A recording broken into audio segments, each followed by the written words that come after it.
Whether it's date night or game night, Hunt a Killer brings people together by challenging them to decode ciphers, examine clues, and solve puzzles. It's like an escape room delivered right to your door. You know I love a good escape room, and you know I love a good puzzle. And Hunt a Killer gives me all of that. I've had some of the best date nights ever with Allison because, first of all, I get to stay home. Second of all, it's delivered to my door. And then third of all, it's an escape room I didn't have to make, by the way. And I just had a blast. You just open it up. I've said it before, but you really feel like a detective. Like, they give you maps, they give you posters. Right now, you can go to huntakiller.com/drink and use drink for 20% off your first box. Again, make sure to use drink for a 20% discount. Do you have what it takes to hunt a killer? As I've told you all time and time again, pretty much everyone in my family now uses a Helix mattress, and they are never going back because I was right. I know the best way to sleep, and it's on a Helix mattress. So check it out yourself. I'm spreading the good word. One of the reasons Christine probably loves it is because Helix Sleep comes with a quiz that takes just 2 minutes to complete and matches your body type and sleep preferences to the perfect mattress for you. And why would you buy a mattress made for someone else when you can just take this easy quiz and it'll give you exactly the type of sleep you need? With Helix, you're getting a mattress that you know will be perfect for the way you sleep. Helix is offering up to $200 off all mattress orders and 2 free pillows for our listeners at helixsleep.com/drink. That's helixsleep.com/drink for up to $200 off and 2 free pillows.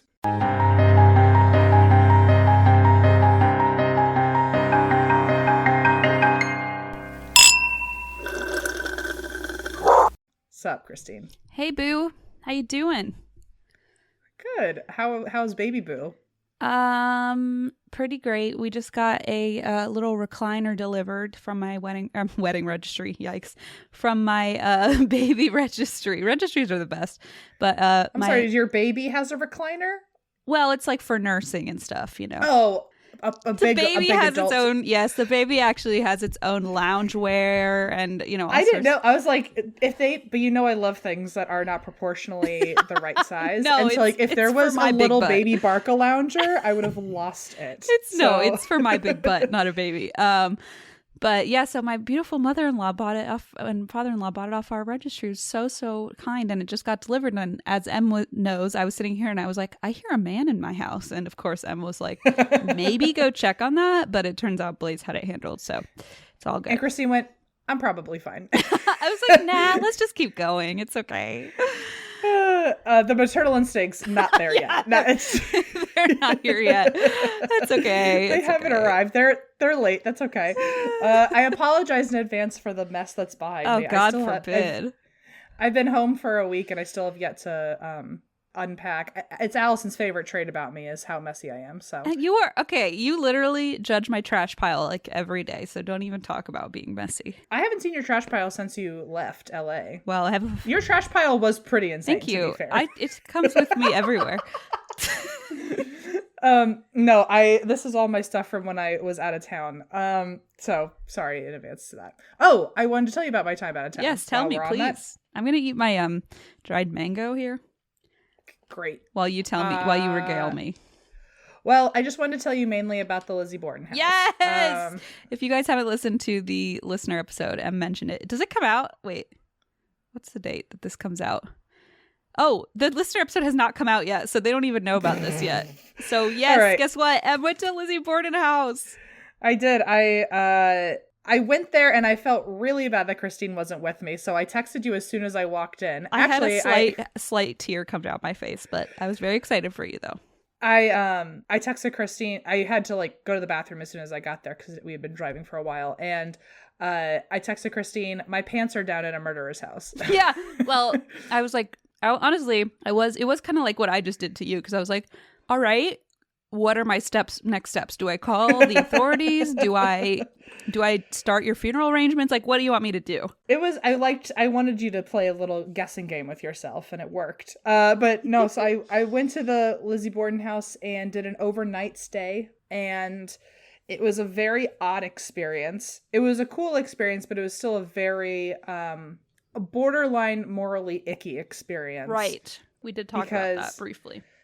Yeah, and I'll wow, there's so many things I want to say about this. Yeah, it was really weird because the people who work there, the tour guides, I've never met people more of an expert in their field than people who have dedicated their lives to the Lizzie Borden story and are the tour guides there. I've gone to the Borden house before, And anytime I've had a tour there, I am just blown away by the amount of information they have like studied to be able to give you as many details as possible. And this was the exact same. The person that was on our tour with us, they gave us a tour around 7:00 at night. It was like a 2 or 3 hour tour. It was really in depth because we chose to stay there all night. Yeah. And then after that, you literally just had free reign of the house, like until sunrise. Cool. And it was a bed and breakfast, so we woke up to the last meal that everyone at the Bordens ate. Well, that's a little dark. Yeah, it was weird, but I appreciated that they were trying to keep a theme going. But what was the meal? It was Johnny cakes, which were basically like crappy silver dollars. There was no sugar or anything. It was just a dough circle. But I was like, okay, I'm in the moment. Sure. Okay. Johnny cakes. There was fruit, cookies, coffee, and something else. And the cookies were like biscuits, I think. But okay. I will say some of the best pineapple I've had in years was out of that breakfast. Okay, that sounds good. There you have it. And they make it in the kitchen, like the actual Lizzie Borden kitchen where that's pretty cool. That meal was cooked. Not the same stove, to be clear. It's a refurbished version of the same stove. So I feel like the place would have burned down by now if it was the same energy. Stove. Yeah. So I had a really weird balance act going on in my mind the whole time I was there, because I was having a really good time in the fact that, like, as someone who likes true crime, grew up with the Lizzie Borden story, obviously I was excited to be there, but I wanted to be as respectful as possible. And it felt really weird to be in the house, and it wasn't just a tour where everything was roped off and encased in glass.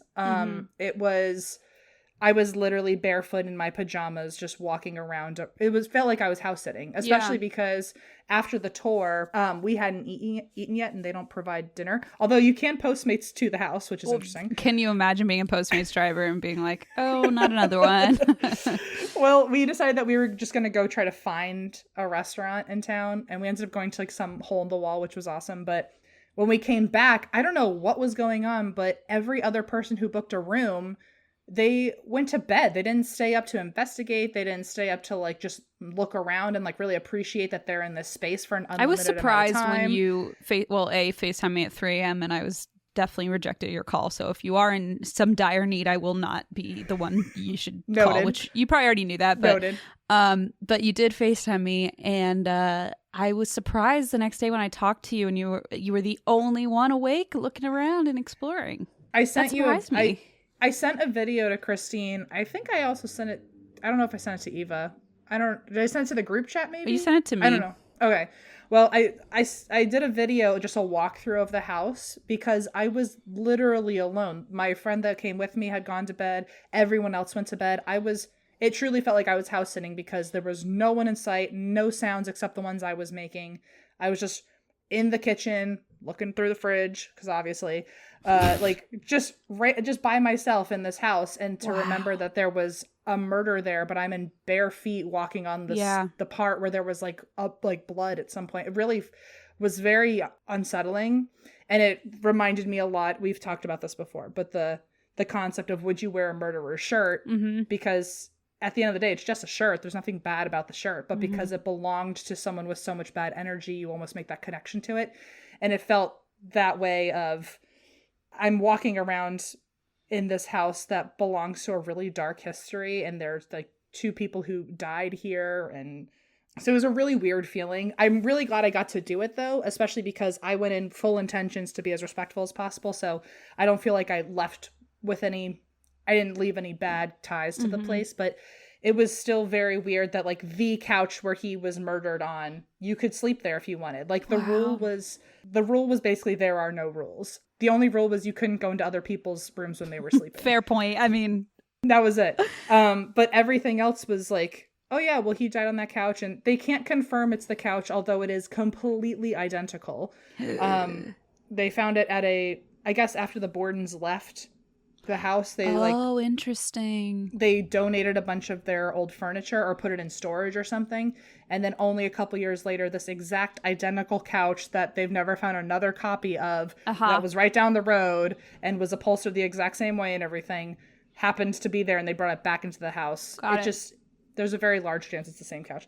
But it was just weird that I had full reign of a place that I was told like in a museum, you're not allowed to touch anything. And they were literally like, go in the basement, like fuck around with stuff, like whatever you want to do, like we don't care. And one of the things that I found, which I forgot to send you pictures before right now, but I'll send them to you as we're talking.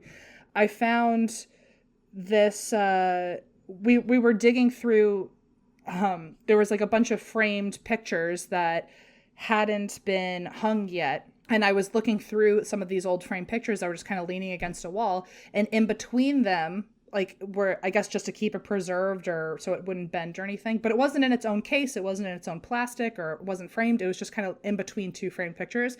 There was a literal newspaper from 1892. And it was the one with, like, it had, like, the front page story of Lizzie Borden killing her family. Which it makes me feel like that was the paper that came to Lizzie Borden's house. Really freaked me out. And also, I just want to say it was a bad week in Fall River, Massachusetts, because they really only paid attention to that as the front page, front page news. But on that same front page news, like a little baby got like caught by an eagle and fell off a cliff. Like what? There was like $30 million in 1892 got stolen from a train or something. Like, it was a bad week. What? But Lizzie Borden was the only thing people cared about. She fucking took the cake, the Johnny cake. She did. Okay, here's the pictures. I'm going to send them to you now. But it was just wild because I was literally holding pictures of, like, I shouldn't have been allowed to touch this. There's no way. And I was like, how is this not encased in glass? Okay, add. Jeez, what is wrong with me? Am I like an old person now? Send. Okay, yes. I'm sending that to you. Okay. The answer is yes. I just took as many pictures as I could of it because I was like, I should not be allowed to touch this. Like, this is literally from 1892. Wow. I felt like Nicolas Cage holding the Declaration of Independence. Yes. I was like, how is this not falling apart in my hands? But it was just my text. I texted it to you, but it's got the little blue bar. I'll wait. It's cooking. Hang on. But that's interesting though, because you think about, like, you wouldn't be able to go to, say, like, I don't think, at least, like a family who was slaughtered or killed in the last like couple years and like sleep on their cow. You know what I mean? Like, I think it's the time and the fact that it's become such a urban, like a mythos around it. I don't know. I think that probably adds to it. Did they just send to you? Yeah. Yes. Hang on. Do you know what I mean though? No, it's so wild, and it was the thing that was crazier though is that, like, I felt like I could just take this stuff from the house if I wanted to and no one would have known. It was like, why is this just lying around? I'm assuming people will want to see this if they're on YouTube. Yeah. We can also send this to our oh yeah, we can probably put this in the Instagram, right? Yeah. Wow, this is cool though. I mean, it was just like, I was literally holding it like I was at a table and reading it. And I was like, the fact that someone found this in 1893 or 1892 and kept it. It's 100 years older than me. And I was just reading it. I was like, this shouldn't be allowed. And I was reading it in Lizzie Borden's basement where she hid the murder weapon. And it's an actual paper? It's not like a copy? It's the paper. Like, the paper. Wow. And if you flip to one of those pages, the one that looks like this, it's the $5,000 reward that Lizzie Borden put in for, like, looking for the murderers of her parents. Which is so wild. It says, $5,000 reward. The above reward will be paid to anyone who may secure the arrest and conviction of the person or persons who occasioned the death of Mr. Andrew J. Borden and wife. Signed, Emma J. Borden and Lizzie A. Borden. I love and wife. Classic. Well, it was actually their stepmom. People don't talk about that a lot, but it was. Yes, it's true. Anyway, I talked a lot about it, but the last thing I want to say is, if you want to get as fired up as I am about the Lizzie Borden house, unfortunately, this tour that we did is not going to be around anymore because the house is being sold to another person who apparently is making some grave changes to the way that this place is run. And so right now it's just overnight tours, and the people who work there are very, like I said, they're like, all they do is research Lizzie Borden stuff. They're huge fans and huge experts, and they take it as respectfully as possible. Apparently they've made their own friendly relationships with the spirits there. And so it's just kind of like a happy little space where, you know, nothing's going on. But the new hands that are taking on this house apparently are going to make this into a sideshow. At least that's what the people who work there told me. They are pissed. They clearly are losing their jobs in a couple weeks and have no problem letting people know how this is going to go. And apparently there's going to be an axe throwing game outside the house. Yikes. Apparently the new people are also trying to get a liquor license so that way drunk people can go in there and talk to spirits. Yikes. And throw axes? Oh boy. Yeah, imagine you died from an axe, and now in the house where you died, there's an axe throwing game. There's people like outside. taking shots and like throwing. I mean, yikes. Yeah, it's a little icky. Yeah, it's very icky. And so I guess the new guy is more interested in the ghosts of the house versus the history. That's how it was said to me. And so in the words of one of the people who worked there, if the new managers wanted this house to shake with ghosts, he's going to get that then, because all of the ghosts are just going to be pissed that these drunk people are fucking around their house. Want. So anyway, I didn't have any super spooky experiences, but I did hear that Zach Bagans, when he was there, he actually ran out of the house at 2 a.m, despite what the episode looks like. Fun fact. But anyway, I've spoken a lot about this, sorry. But I just wanted to tell you guys, like, I literally touched the newspaper that I'm pretty sure Lizzie Borden was holding. Like, how else did it end up in that house? So that is really, really wild. I mean, that's really wild. Anyway, there you go. The end. And that's why I have a mess in my room. I've been waiting to hear about this. I'm so glad I finally got the story. Got the scoop, you know? Well, there you have it. I'm sorry for completely taking over the intro of this. But no, it was well deserved. I saw a lot of people asking me to talk about it, and I kept saying to wait until the episode came out. So there you have it. Oh, I'm so glad. Well, anyway, I've got a story for you. Can you ask me why I drink? Sorry. Oh, yes, I can. Sorry. Why do you drink? Well, listen, it's been a bad morning. I completely forgot to ask you, but it did sound like you were struggling earlier. So I'm sorry. I completely derailed. I wanted you to ask on the show. Tell me what's going on. So you know I love my cats. Okay. You know I love them, and they're fine. Don't worry. But okay, listen. Here's what happened. This morning at like 5:30 in the morning, the animals woke me up because they get hungry and they wake me up, and sometimes I just give in and I go down and take them out and feed them. And I came back upstairs and I walked up to my bed and I was about to get in, and I realized something wet was on the ground, and I realized it was water. My water had spilled, and I was like, that's odd. And then I realized that, so I have this pillow pet, okay, named Dolph Lundgren, and it's a dolphin pillow pet. And Moonshine is obsessed with this pillow pet and like thinks it's his mom, and like every night like sleeps on it. And so last night, sometime in the middle of the night, Mooney was there, and I was like trying to push him away because he was like clawing and being all, in my grill. So I put Dolph on the side of the bed and said, okay, you go over here, Moon. And I went back to sleep. I guess sometime during the night, Moon pushed Dolph off the bed by accident and knocked over a glass of water, a large tumbler of water. And I hadn't noticed it till like 6 a.m. And then I realized there was a strange sound coming from somewhere in the corner. And by the way, actually this morning Blaze was like, Christine, you had just cleaned your trash pile. Like there was not even a trash pile, okay? No. It would have been so much worse if my trash pile were there. Oh, well, that's good. Okay. No trash pile. So I'm like, okay, it can't be that bad. It's just water. And then I hear this noise. And I'm like, what is this noise? I'm like opening all my drawers going like, what is this strange? Like it sounded like crackling of a radio, like static and like hissing. And I was like, what is that? Is that like a radio? Or I couldn't figure it out. I had my flashlight on. All of a sudden I picked up my laptop and I heard it, and it was fucking hissing and crackling. And I was like, it smells like burning plastic, like it's burning. And so I guess somehow my laptop had been like on a stack of books, or I don't know, like next to my nightstand. And the water had somehow like a lake seeped in and started like, like it was smoking, like sizzling. Oh my God. Like had you gone out that morning, it would have been on fire? No, I don't think it would have been on fire, but it was like shorting out or something. I don't know what was going on inside it, but it was like sizzling and shorting out. And so I picked it up, obviously, put it like on a bunch of towels, and like just went back to bed because I was like, I guess I have to wait a few hours. Anyway, it's completely dead. Oh no. It's completely fried. So do you have a warranty? Yeah, I have Apple Care, but they don't cover liquid spills.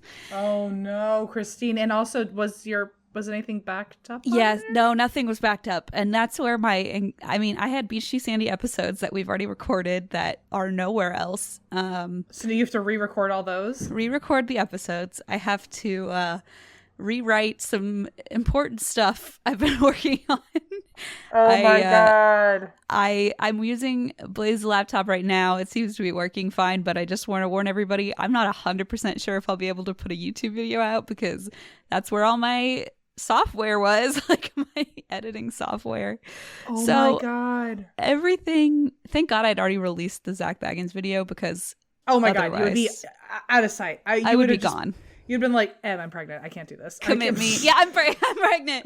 The end. Okay. Is that good enough for you? Oh my anyway, gosh. It's just been like a disaster. And I mean, I'll tell you more about it later because nobody cares about the details. But wowza, I lost so much stuff. And if anybody knows seriously how to like rescue files off of a sizzling, like it was crackling like a radio. And it's a MacBook oh my God. Pro. So if anyone knows how to find my files, please hit me up for real. That's a horrible day. This is a horrible day. I'm so sorry. I just felt bad and I was like, oh my God. And it's not even, the cat just wanted to cuddle with the dolphin. It's not even like I could be mad at him, you know. Anyway.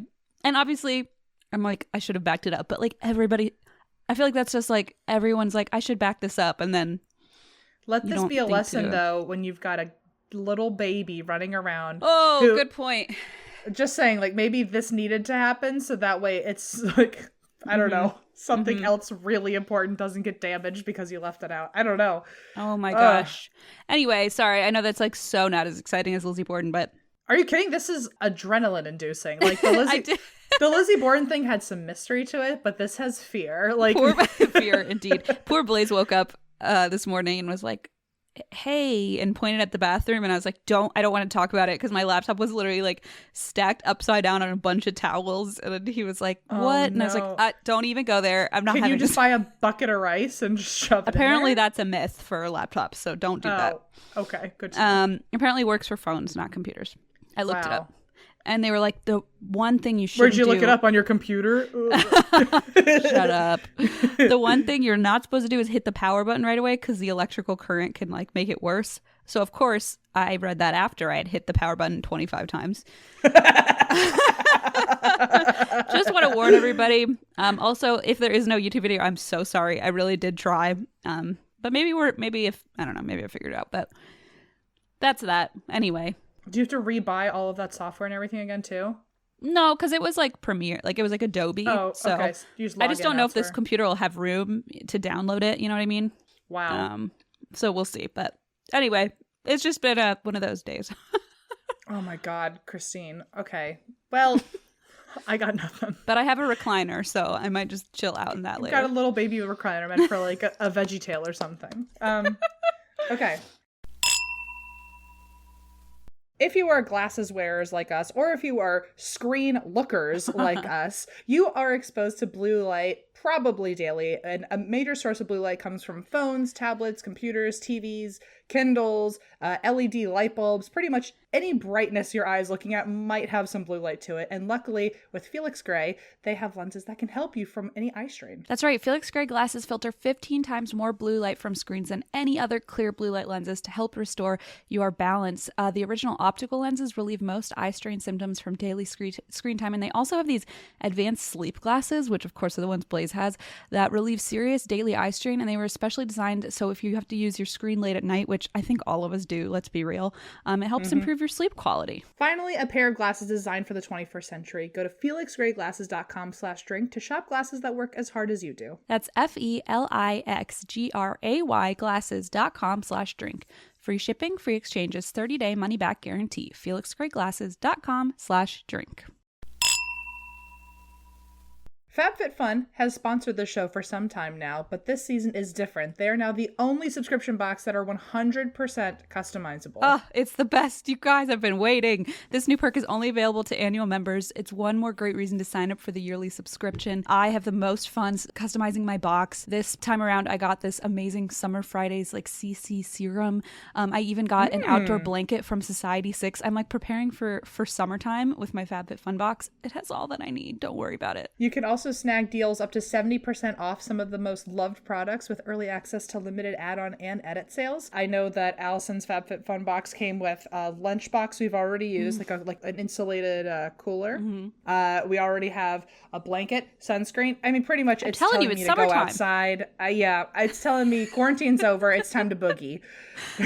Order your summer box today. Sign up now so you can snag amazing products like the Society 6 blanket or the Summer Friday serum when you customize. And don't forget to use coupon code DRINK for $10 off your first box at www.fabfitfun.com. Plus, for a limited time only, annual members will receive an extra gift valued at $125 with their purchase while supplies last. That's coupon code DRINK for $10 off your first box at www.fabfitfun.com.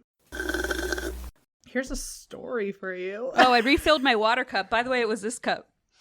It was my... And that's why we drink Tumbler. A little too on the nose. That's a little ironic. And I want to tell everybody, don't worry, it's not like spillable. It's just because it dumped upside down and the straw hole at the top seeped out over a period of hours. So I promise that this will not happen to you if you buy one of these. Check them out. atwwdmerch.com. Not so ringing endorsement. It will ruin your day. Okay, your turn. I have an urban legend. It's a quick one, but a good one. Yay. This is from England and the Norfolk area. This is the urban legend / ghost cryptid beast thing. This is the story of the Black Shuck. What's that? Apparently, it is believed to have been one of Sir Arthur Conan Doyle's inspirations for the Hound of the Baskervilles. Cool. Interesting enough. Sir Doyle sure loves sticking his nose in all of my fucking stories. He does. There's also, according to Cambridge Ghost Tours, this is a quote from them talking about the Black Shuck. Oh, and my mother is calling. Here's a picture of what she looks like when she calls. Lucille Bluth, R.I.P. I gotta hang up on her. So Cambridge Ghost Tours says the Black Shuck is, quote, a ghostly black dog that has been sighted for centuries with large red eyes, sometimes just one in its head as large as a saucer, and thick, shaggy black fur, snarling mouth, and it's an omen of doom. Okay, black dogs seem to be an omen of doom. I think that's one of the creepiest symbolism things ever, the black dog. Yes, also buying one of our tumblers is an omen of doom for your laptop. Well, maybe. No, it's not. Some say that the Black Shuck should be... Black cat, though. Black cat might be. Because that's who did this to me. So, just a warning. The best friend of the Black Hellhound. Yes, they're definitely related somehow. Some say the Black Shuck could be an escort to death, which, like you said, is a common lore that if you see a black dog, it's usually your escort, particularly to hell. Yikes. And others say, this was a random, I didn't find this on anywhere else, but on one source I did find that apparently the Black Shuck could also just be helping women walk home at night. Oh, that's nice. Which, like, I know that's the only time I'm going to mention anything like that, but that should be the whole story, I think. If you see one, maybe tell yourself that to temporarily comfort yourself. No, he's just making sure I get home safe. Don't That'll worry. be it. So there's one author named W.A. Dutt, and they described the Black Shuck as, quote, to meet the Black Shuck is to be warned that your death will occur before the end of the year. That's not good. No, it is not. He also says, I don't know where he got this research from, but apparently the Black Shuck is very fond of storms, and that the Black Shuck, quote, loves to raise his awful voice above the howling of the gale. So I'm hearing it's a dog that likes to have a screaming competition with other loud things. With the wind. Yeah. With the wind. What else? W.A. Dutt, this is a very large passage of his, but this is like one of the better descriptions I found of the Black Shuck, so I wanted to read it for you. The Black Shuck, quote, takes the form of a huge black dog and prowls along dark lanes and lonesome field footpaths, where although his howling makes the hearer's blood run cold, his footfalls make no sound. So he's mouthy, but you can't hear him walking up on you. Mouthy! You can hear... Oh, you may know him at once, should you see him, by his fiery eyes. He has but one, and that, like the Cyclops, is in the middle of his head.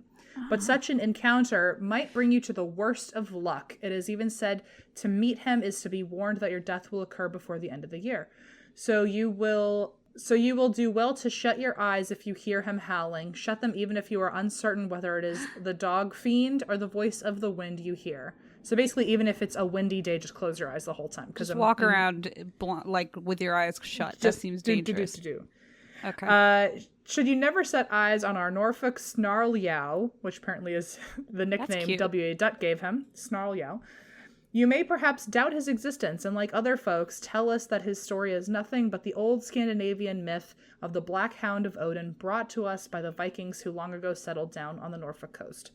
So from that quote, I was able to at least figure out that the lore is on a windy day. You might hear this Black Shuck competing with the sound of the wind by howling. And if you hear that, just cover your eyes, because to even look at him means that you'll die within the year. Okay. Also, one of the alleged earliest origins or references to the Black Shuck could be that it is the Black Hound from Odin.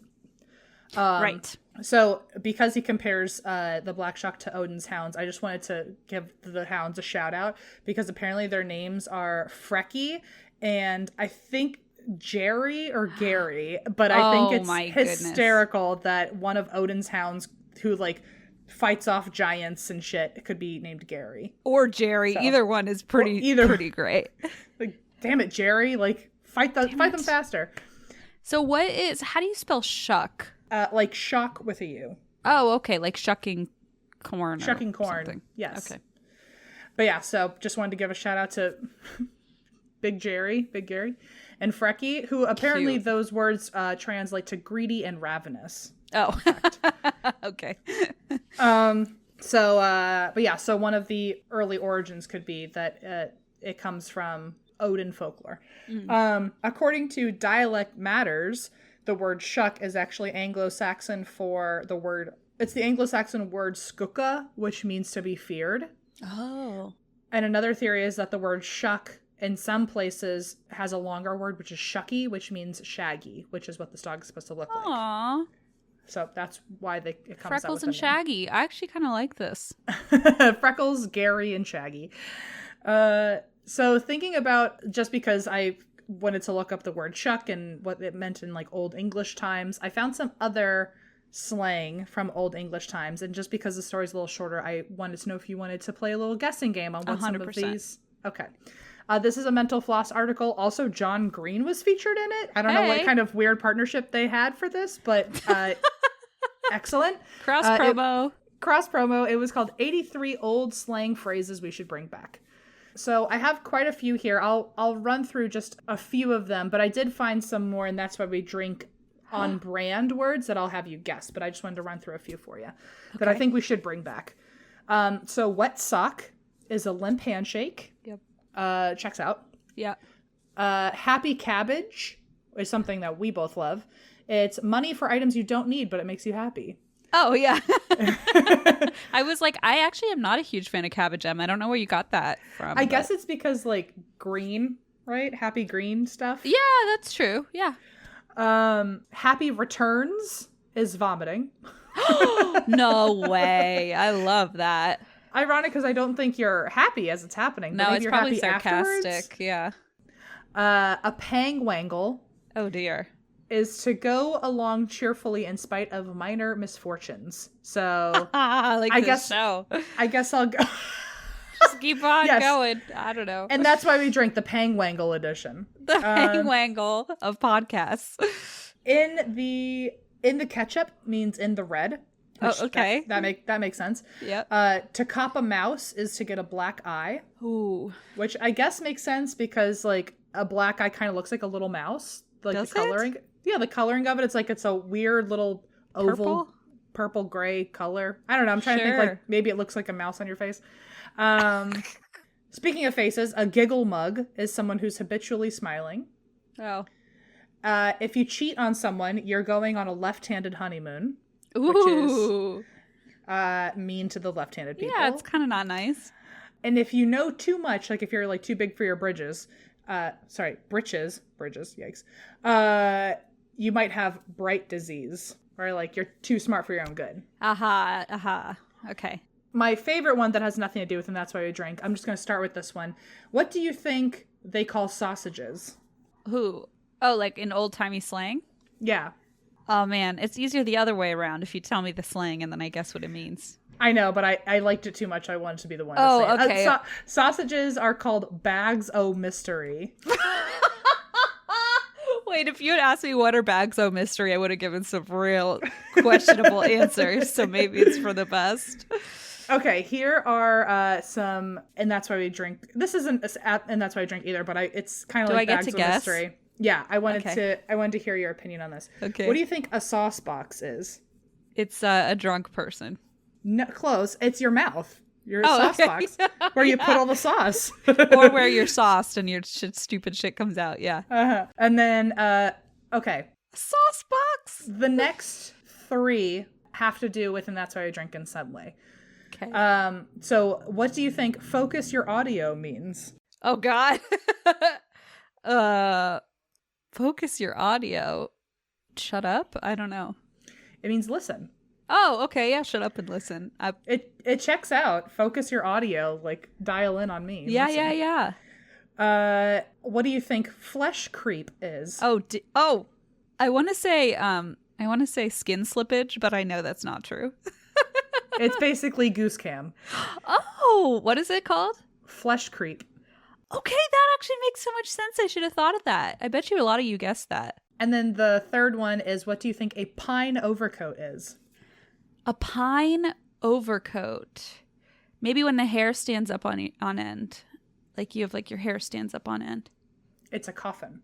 Oh, never mind. I was like, your hair. I thought I got it with that.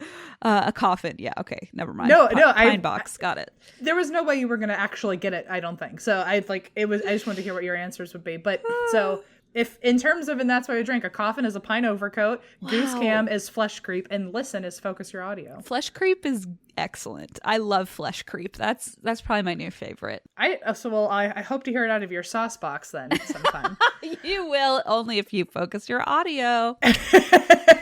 And then just because this is also and that's why I drank, here are some of the old timey slang from this article that mean drunk. Having your flag out, soapy eyed, seeing snakes, canned up, zozzled, which I think is great. Zozzled. Owled, striped, squiffed, and swacked. There are so many words for drunk. I love it. So I personally like zozzled and seeing snakes. Seeing snakes is good too. I like that. Maybe because you see everything kind of like wavy. Yeah. And maybe doubled. Interesting. Yeah. So, I mean, it makes sense. I guess John Green's an author, right? So maybe he was just like... Let me, and he knows everything also, right? Or is that Hank Green? Yeah, that's Hank Green. Okay. No, John Green wrote like Looking for Alaska. He writes a lot of young adult books. Yes, is that true? Correct. Okay. I think he wrote did he write Turtles All the Way Down? I think didn't he write Fault in Your Stars? Turtles All the Way Down was by John Green, yes. Look at you. Wow. Listen, I love some YA. All right. All right, everybody. Wait, yeah. Are he and Hank brothers? Yeah. Okay. I see. Okay, yeah. I love Hank Green too. Do you follow his one on TikTok? I do. He's very fun. And that seems like something he would know a lot about as random old-timey slang. It does. So I assumed they were the same person. No, you're totally right. You're totally right. Like those two would just be so much fun to hang out with. I feel like you'd learn so much. Green Brothers, are you listening? Hello. We would like to be friends with you. So anyway, thank you, John Green and Mental Floss for that article. All right, everybody, it's BBQ season. I know Em is itching to talk about their butcher box. I got the seafood box. You know I love it. But Em, you got your butcher box. What do you think? How's it going? It's empty, to be clear. It's empty. Listen, this butcher box changed the game. I have never gotten a box full of so many things I was going to enjoy all at one time. And my very first butcher box, I cooked everything in one night. And there was I'm not kidding, about 10 pounds of food. And I was like, I guess I'm cooking all day. And it was the best week I've ever had because I had sausages, I had bacon, I had chicken, I had steaks, I had ribs. It's really a lot. I mean, I gotta say, Em is correct. Each box does have 9 to 11 pounds of meat, which is enough for 24 individual meals or one for Em. or one really good 24 time, call individuals. me. Oh my God. Okay, you can customize your box or go with one of theirs. Either way, you get exactly what you want. It's shipped right to your door. And honestly, most important to me, I think everyone deserves high quality, humanely sourced meat. So that is what they offer. I personally get the seafood box, which I love as well. But like, don't worry, I'm not going to tell you about that because M's enthusiasm has taken over the ad, as it should. ButcherBox is the most affordable and convenient way to get healthy, humanely raised meat. For a limited time, ButcherBox is offering new members a free barbecue bundle in their first box. That's 2 New York strip steaks, 6 burgers, 5 pounds of drumsticks, all for free in your first box. I couldn't even get through that without drooling. Just go to butcherbox.com/ATWWD. That's butcherbox.com/ATWWD to get a free barbecue bundle in your first box. So I have a few friends who are engaged right now, and it is apparently really stressful right now to be planning a wedding. But so if you are engaged and you're not sure how to make your wedding happen, join a million couples who've planned their weddings, including me, with Zola. Zola makes wedding planning easier and less stressful by creating everything couples need all in one place. You can find wedding vendors, they have saved the dates and invitations, free websites, a registry, and more. It's all in one simple place. I used it, and if I were getting married now, I would use it again. Damn. Okay. That was ringing endorsement. You can fast track your search for the right venue, photographer, and more, and all vendors are pre-screened. There's clutter-free experience with no ads and personalized recommendations based on your style, budget, and more. So every single bit of this is customizable just to make sure that you have the best experience. Yeah, and on your free wedding website, you can share details and updates with guests about your wedding day. You can even host virtual events for free, which is so helpful. And they have hundreds of beautiful designs so you can make sure it matches you and your partner's personality. Go to zola.com/drink today and use promo code SAVE50, that's SAVE50, to get 50% off your Save the Dates. You can also get free personalized paper samples before your purchase. That's zola.com/drink, promo code SAVE50.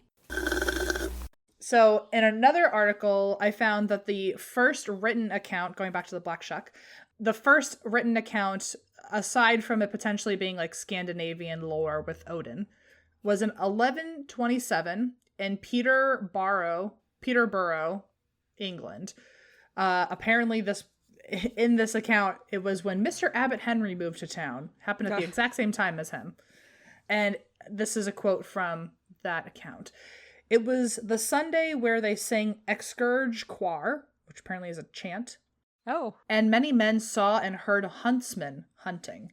The huntsmen were black, huge, hideous, rode on black horses, rode on black goats, and their hounds were jet black with eyes like saucers and horrible. So I'm imagining it's kind of like a headless horseman kind of situation. Yeah. They have their heads, but they're riding around. Everything about them is like shadowy and dark. This was seen in the very deer park of Peterborough and in all the woods that stretch from that same town to Lincolnshire, Stamford. And in the night, the monks heard them sounding and winding their horns. Reliable witnesses who kept watch in the night declared that there might have been as well as 20 or 30 of them winding their horses as near they could tell. So witnesses say that there were 20 to 30 hellhound things being chased by huntsmen. And they stayed in the area through Lent all the way until Easter, which was like about a solid 50 days. So people in 1127 were having a rough 2 months. Actually, 40 days. Is it? Lent is 40 days. Whatever. My bad. And the event that this comes from, so I don't know if the account was like, it came across to me as if this was like a real, in real time, real life solid account. I don't know if it was like from a book or something, but it sounds a lot like this event where they saw a bunch of huntsmen chasing after these mythical creatures. It has a lot of similar literary motifs to The Wild Hunt, which so The Wild Hunt was a concept in the 1800s by Jacob Grimm, aka one of the Grimm brothers. Hey. It was very popular in Northern European folklore, and I just used the Wikipedia definition to this. There was a lot of definitions. I just went with Wikipedia's.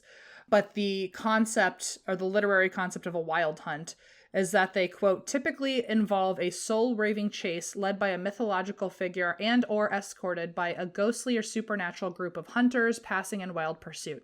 And the hunters are generally souls of the dead or ghostly dogs. Sometimes they're fairies, elves, or valkyries. So This account, I don't know if it's legitimate or not, but it sounds a lot like it could have just been one of the first wild hunts that got written about. Right.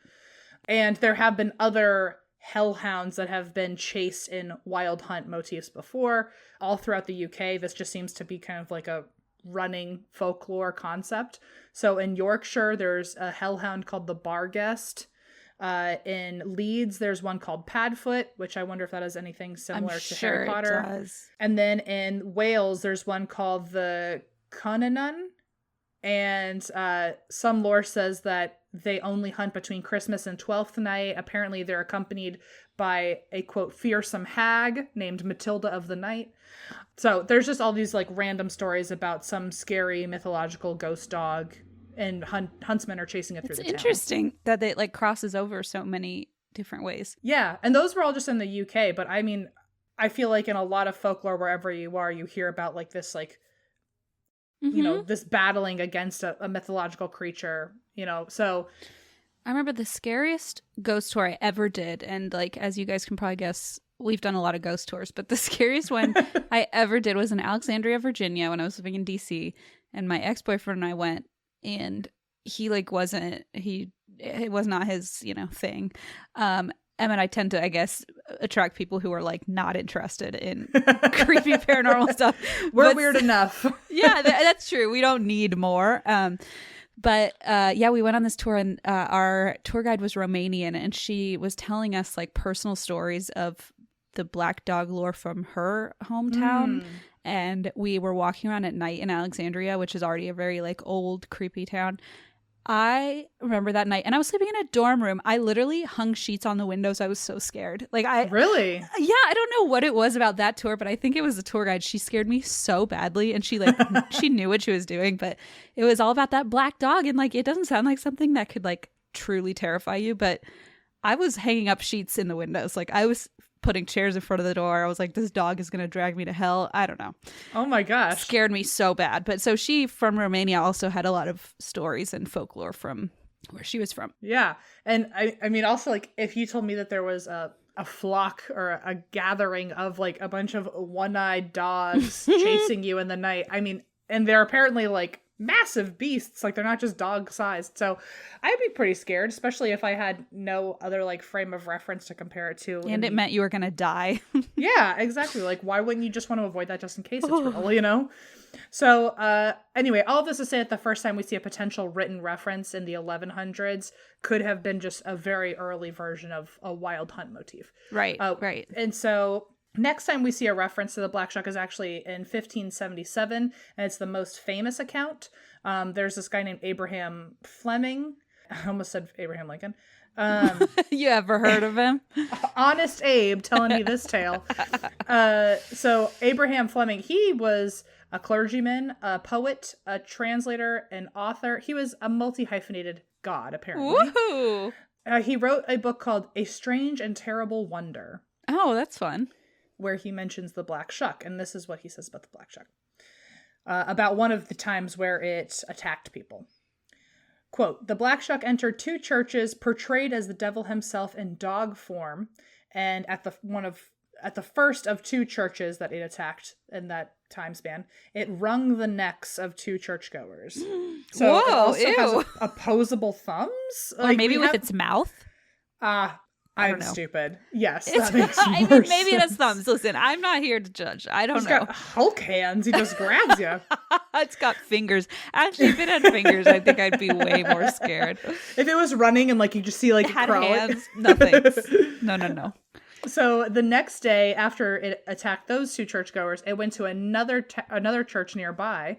And apparently amongst like thunder and lightning that was over the city, it attacked a second congregation. According to Fleming, quote, the thing, and I'm also paraphrasing because it was much longer, so I shortened it down. But Fleming says, quote, the thing entered, placing himself on a main beam, and suddenly he gave a swing down through the church.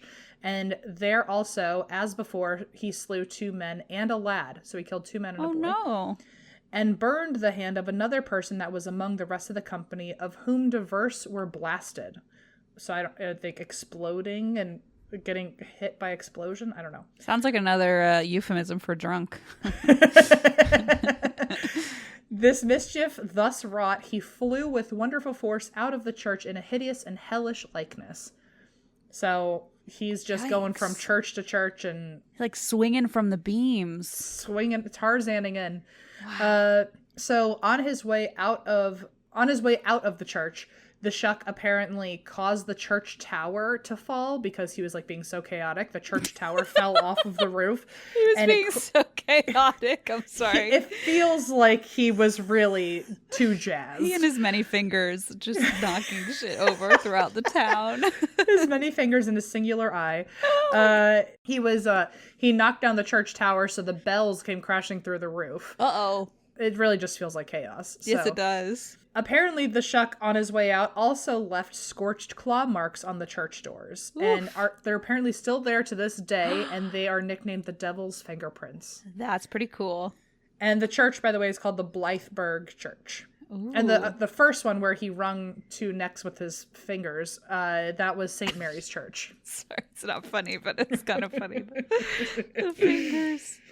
So yeah, on the Blytheburg Church doors, they're still called the Devil's Fingerprints. That's pretty cool. Although a lot of people think like, yeah, this is spooky, but realistically, those claw marks could have just come from normal dogs.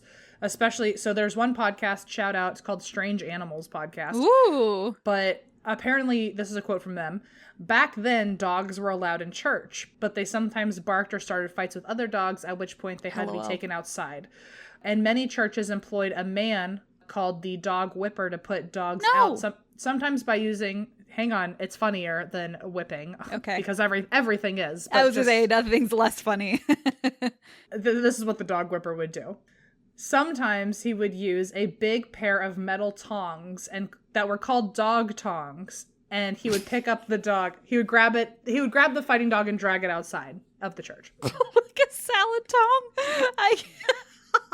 What is happening? Imagine Gio is pissing you off and you just take like some big Paul Bunyan tongs and just grab honestly, him. I might need some for my bed. Like the toy crane at like a movie theater or an arcade. Like just craning it's like him one of somewhere those things you buy at the zoo with like a dinosaur head and you can pick stuff up. And I can just sit in my bed so I don't need to get up and just tong him away from the litter box. It would be also like, imagine the forearm strength someone has. Oh, valid. I mean, because a dog... Like, were all the dogs chihuahuas or something? I was going to say, even a chihuahua, you'd need some force. You need some like core. You need to go. Oh yeah, like that's lift with your legs. That's why only the strongest can be the dog whippers. I don't like the name dog whipper. That part's not great. What else do you call them? Salad tosser? Yeah. I mean, that's if you're using tongs, right? I mean, there must be something better. King Tong. I don't know. Okay. We'll shop it. We'll shop it. Yeah. So in 1977 is another reference. So we're really time traveling here. 1977? Yeah. Oh, okay. Our parents were alive. So in 1977, the Black Shuck was mentioned in an investigative scientific journal. They called themselves a borderline scientific investigative journal, which I appreciate. Love that. I appreciate the honesty. Yep. It was called Lantern, this journal. And this was a quote about the Black Shuck in the Lantern article. One of the legendary aspects of Shuck's character is foretelling death. The impression generally is that everyone who encounters him will meet with the misfortune, usually death, within a short time, or else somebody else close to them will. So that's, again, another reference to, like, it's an omen to death because either you're going to die or someone you love is. I think what's spooky about it to me is that it's not like, oh, you see it and you're going to die. It's going to kill you. It's sort of like it's an omen. And then you have to live with that fear of like, oh my God, is something going to happen to me? Like, I feel like that is what scares me about it. The psychological terror is exactly much worse. That freaks me out. To be fair, just to add a little spice to the dread, some versions apparently suggest that if you mention you saw the Black Shuck within a year of your encounter, you won't die, but you will have horrible bad luck. And I don't know if that's once or forever. Honestly, and that's the other thing I remember her saying too, is like the more you think about it, the more you draw it to you. And I remember putting sheets up on the windows like, oh no, like I'm just continuing the cycle. I'm gonna hear little claw marks on my window. I couldn't stop thinking about it. Oh my gosh. So anyway, one of the writers for this journal, his name's Ivan. Ivan Bunn, and he says that one of the people in his own investigative group actually saw the Black Shuck in 1893. 1893? Yeah, so I guess like this group has been around for at least 100 years. So he's like a 90-year-old investigator? Okay. It must be, or the people before him that left stories behind. But this is a quote. At Rockland, Norfolk, one night, a man and his companion... Wink, okay. wink. Okay, are we, you know? His roommate. And his companion were driving along a lane. Maybe Lover's Lane, as I like to think of it. When suddenly, right in their path stood a huge, uncanny dog, and the driver pushed on in spite of his companion's warning. But as the cart touched the thing, the beast, the air was alive with flames, and a hideous sulfurous stench loaded the atmosphere. Within a short time, the overbold driver died, and Shuck has not been seen since in these parts. So this is also the first time we're hearing that he's stinky. Like, I haven't heard that before. Honestly, that description sounds like my laptop this morning. Like sulfur, smoking, fire. Maybe like me showing up. Be like, bad luck. Yeah, bad luck. Companion was there. Yeah. What I don't get is like, why did the companion keep driving directly into that large dog? I just feel like that doesn't even make sense. Maybe it was like kind of the thought of like when you see a deer on the road, like they don't say slam on the brakes. They say hit it, like because don't like swerve. Yeah, like as much. But I feel like as much as you don't want to hit an animal, like you have a better chance of survival if you just fucking like ram. Yeah, because if you hit a tree, you're gonna. Yeah, that's true. But I feel like doesn't seem like. I feel like that's a lot to happen in like a. Also, I feel like that's a driving wives' tale that happened after 1893. Like true. Yeah, I don't know. Anyway, I don't know. Or maybe they knew what it was. Like he's like, that's that ominous ghostly beast. Keep driving. Oh, like maybe they didn't think it was a real dog. They thought it was the if Shuck. You drive through it, it'll be a ghost and you won't have anything. I don't know. It's a bold thought, but you know what? It didn't work. Okay. So there's another guy in 1908 who says that he was walking home once and he, quote, suddenly saw an animal that seemed to be like a large black dog. Wait a second. There were no cars in 1893, were there? So it must have been a carriage. Must have been a carriage. Sorry, that just occurred to me that we're talking about driving a deer, and I'm like, wasn't this in 1893? Okay, my bad. Were deer in 1893? Like, at what point have deer been invented? Like, at what point in their evolution were they still a fish? I'm confused.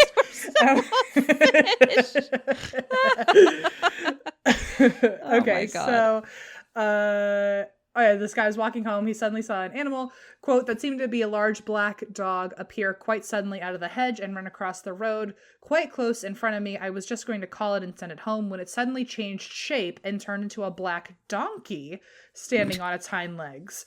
This creature too had glowing eyes, which appeared to be almost as big as saucers. I looked at it in astonishment for a minute, and then it suddenly vanished. This sounds like a completely different creature because one, it has two eyes. Also, it is turning into a donkey. Also, it's a donkey. So I don't know if this is maybe Chupacabra or something. I'm confused. Anyway, also in 1980, a guy named Craig says that one time he saw one charge across the road, and apparently when he looked out to it, he saw it running away but didn't turn into mist and vanish before his eyes. And apparently it looked like a dog wolfhound kind of breed. It was, quote, wiry and either graying or muddy. I can honestly say that no other dog I've ever seen looked like that. And then also the Black Shuck apparently is so popular in the Norfolk area that there's one path called Tower Hill Lane that a lot of encounters have happened on, and so locals actually now just call it Shuck's Lane. Ooh. And according to a news article called Hounded Out of Time, Black Shuck's Lesson in the Anthropocene, sure. This is a quote from that article. To this day, it is said that the Shuck roams during storms, forcing onlookers to negotiate the crumbling cliff tops in the darkness as they are pursued by the thundering bounds and howls of the phantom hound. Shuck's presence on these cliffs is connected to the landscape itself, and legend tells how the dog rises from the depths of the nearby Beeston Bump before making his way along the ridgeway where he paces the streets before leaping into the churchyard and disappearing. And the only update since has been in 2014, where near those two churches where those people were killed by something we still are not sure of, in the 1500s, there was a 7-foot-long, 200-pound skeleton of a dog found. What? And they think that might be the skeleton of the Black Shuck. Wait, for realsies? For realsies. Holy crap. 7 foot long, 14 stone, which is about 200 pounds. A skeleton of a dog was found in Suffolk near the 2 churches that the Black Shuck allegedly killed people in 1577. Scary. So scary. And that is the Black Shuck. Wow. Something about those dogs freaks me out. I definitely think this one is like for sure a lore. I mean, every like 400 years there'd be a new written reference about it. That seems... And it's like a dog that vanishes sometimes. Yeah. Yeah. It's just like a dark, shadowy dog. It's but like something about like the omen part of it freaks me out, probably because it's sort of like demonic. That whole... I feel like that's the part that has to have carried this energy the whole time. Yes, like yes. It could kill you, and that's what since the I 1100s. I feel like people are drawn to like bad luck, you know, any sort of like omen that portends death or bad luck. Mm-hmm. I feel like that's a very Okay, also, just a heads up, the internet says cars were invented in 1886, so before everybody ats me on Twitter, I apologize, but I'm just saying. So they were around for 7 years. I don't know if they so were like who knows if he actually had yet. one. Yeah, he would have had to be like... When were deer invented? When were deer... It's going to be like John Deere tractors. Hold on. When were deer invented? Let's see.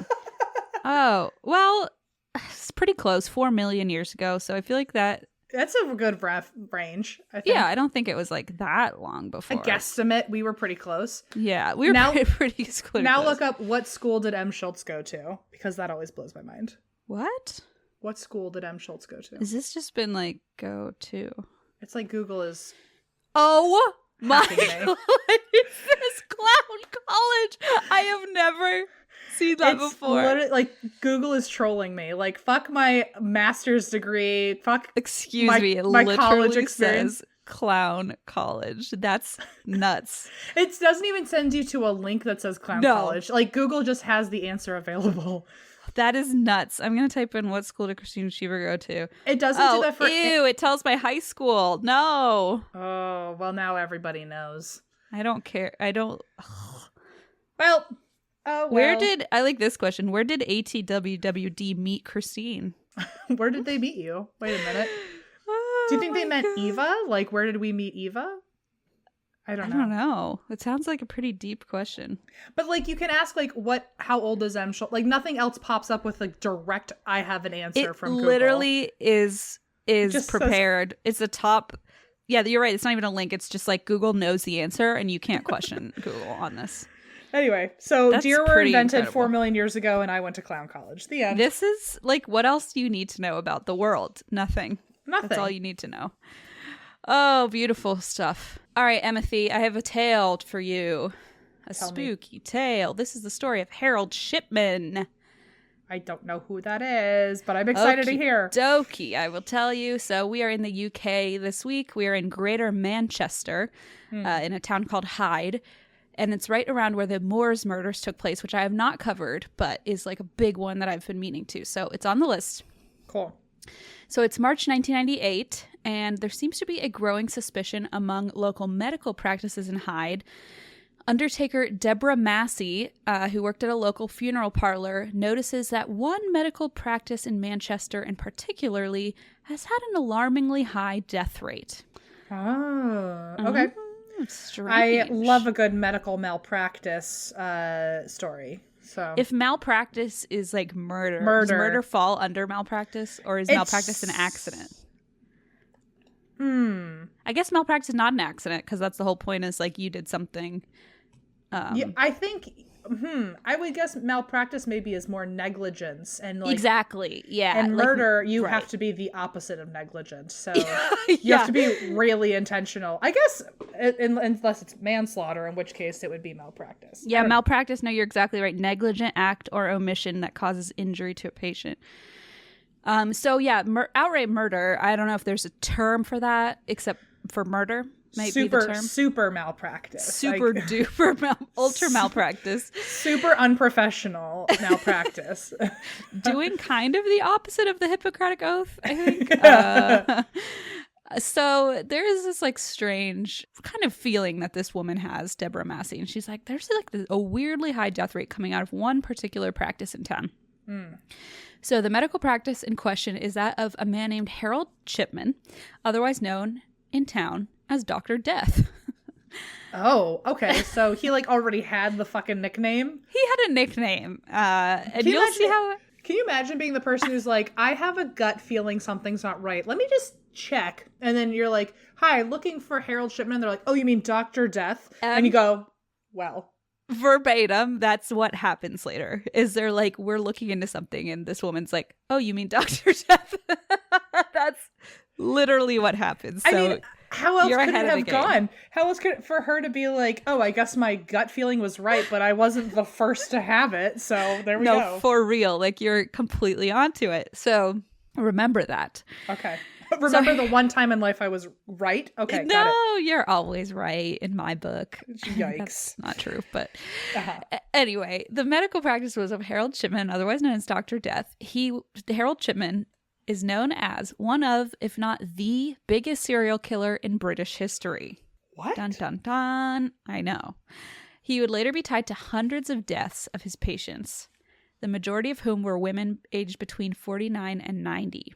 So he's one of the UK's biggest serial killers in history. How many I'm sure you'll tell later. I'll tell you, but hundreds is what you've got for right now. Whoa. So like, this isn't Jack the Ripper. Oh no, my dude. This isn't baby games. Yep.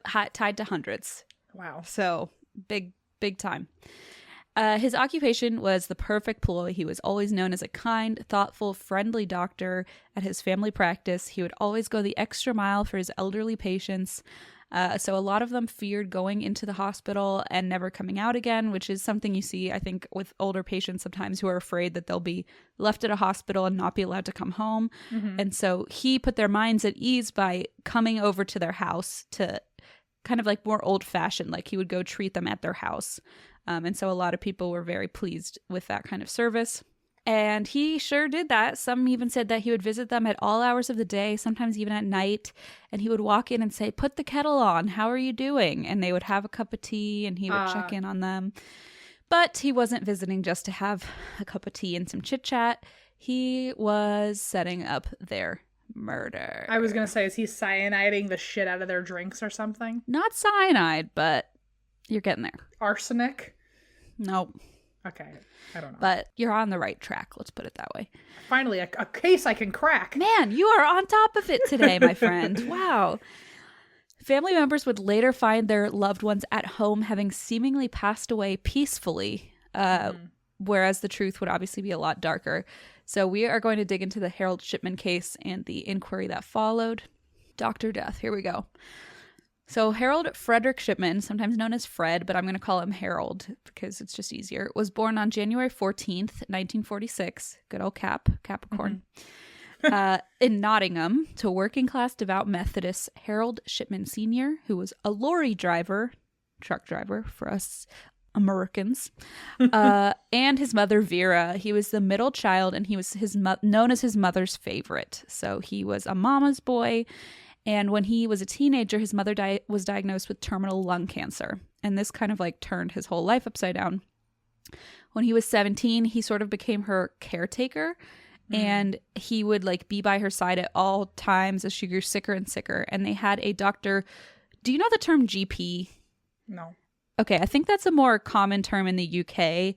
I think I'm on so many forums now for like pregnancy forums that I just know the term GP, but it's like a general practitioner, so it's like your primary care doctor, basically. I was gonna say PCP, which is also a drug, but yeah, which is also a drug. But no, that I if you ever like if I'm trying to get sign up for an appointment at a doctor, I'll see like PCP, and I know it means primary care. Exactly. So in the UK, they typically say your GP is like your doctor, your like main primary care doctor. Probably easier because you can, like you said, mix up PCP differentiate with, between literal drugs, an illegal drug and a checkup. Yeah.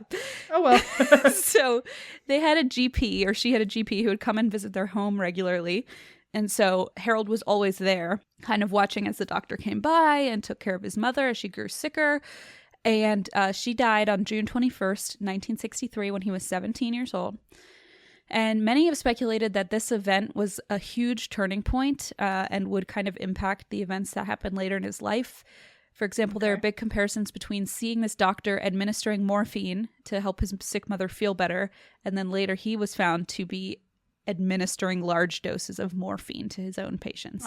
So that should answer the question of what exactly wasn't PCP wasn't that he was putting PCP. In there. It was heroin. So was he is there ever any speculation that he killed his own mom and that was like his first victim, or they were really attached? Okay. He just had a reaction to that people think fueled him, because he had actually had no interest in medicine until his mother died, and then all of a sudden he was like hell-bent on becoming a doctor. So I think just watching the doctor like come by, and nobody obviously really knows, but they think there's multiple theories, but a lot of them hinge on this experience with like watching a doctor take care of his mother. Gotcha. So there's a documentary called Born to Kill, and I watched this on YouTube if anyone's interested. And a Dr. Holmes says that because he was managing his grief. Oh, wait, sorry, I skipped a whole line. My bad. You know how I do my like really chaotic OCD habits of clicking. I miss that. I miss watching your hands have an anxiety attack at all times. It's sort of like the rest of me can compose itself if my hands are, and it is. I'm not just saying OCD. It's before anyone yells at me. For sure. It's full on OCD. So okay, So obviously, traumatic event for him. He was 17 years old. And the way in which he managed his grief is that he would often go running. So the night his mother died, he went out running in his school shorts and shirt for miles and miles in the middle of the night, sometimes in the pouring rain. And this was kind of his way of coping with grief. And some of his classmates were like, it was super weird. But I'm like, who knows how you're going to react, right? Like, grief manifests in very odd ways. Completely. I don't find it that weird. Like, you could pretty much do anything after someone you love died, and I would justify it. Especially as a teenager, like, you don't know how you're going to react to something traumatic like that. So he would run. And so interestingly, in this documentary called Born to Kill, which I found on YouTube, there's a doctor named David A. Holmes who says that because he was managing his grief by this intense exercise, which produces a lot of endorphins, it would have given him a euphoric high, which means his situation, he would have wanted to repeat it over and over to get that same kind of response, which checks out. It does. I mean, I think it's a little, I don't know if that explains his whole like pattern of murder, but it's an interesting theory, I guess.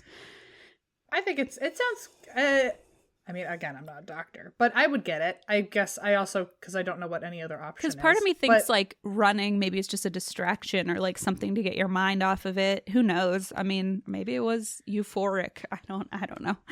I could understand endorphins, but I definitely don't think it would get you the high you need of like killing. Yeah, that's exactly kind of where I was. I was like, yeah, I get that it would maybe boost your mood, but I don't know. He knows more than I do. I guess it's just hard for me to equate running with euphoria, and I think that's why my brain can't comprehend. Amen.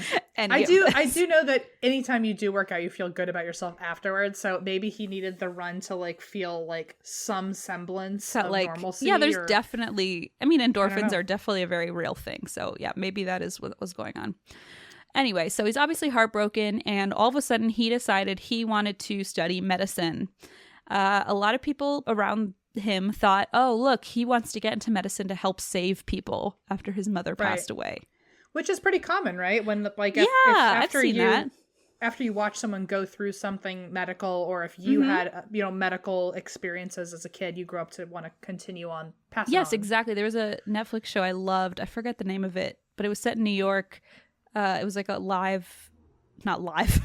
It was like a docu-series about live show, a docu-series about a hospital in New York City, and this one neurosurgeon who's like the head of the surgery department was saying after his dad died of, I think, brain cancer or something, he was like really devoted to studying it and learning about it. So definitely Yeah. something, but that's not the case with Harold, as we'll see. Oh, I see. Okay, never mind. So scratch all of that. at age 19, he met Primrose Oxtoby.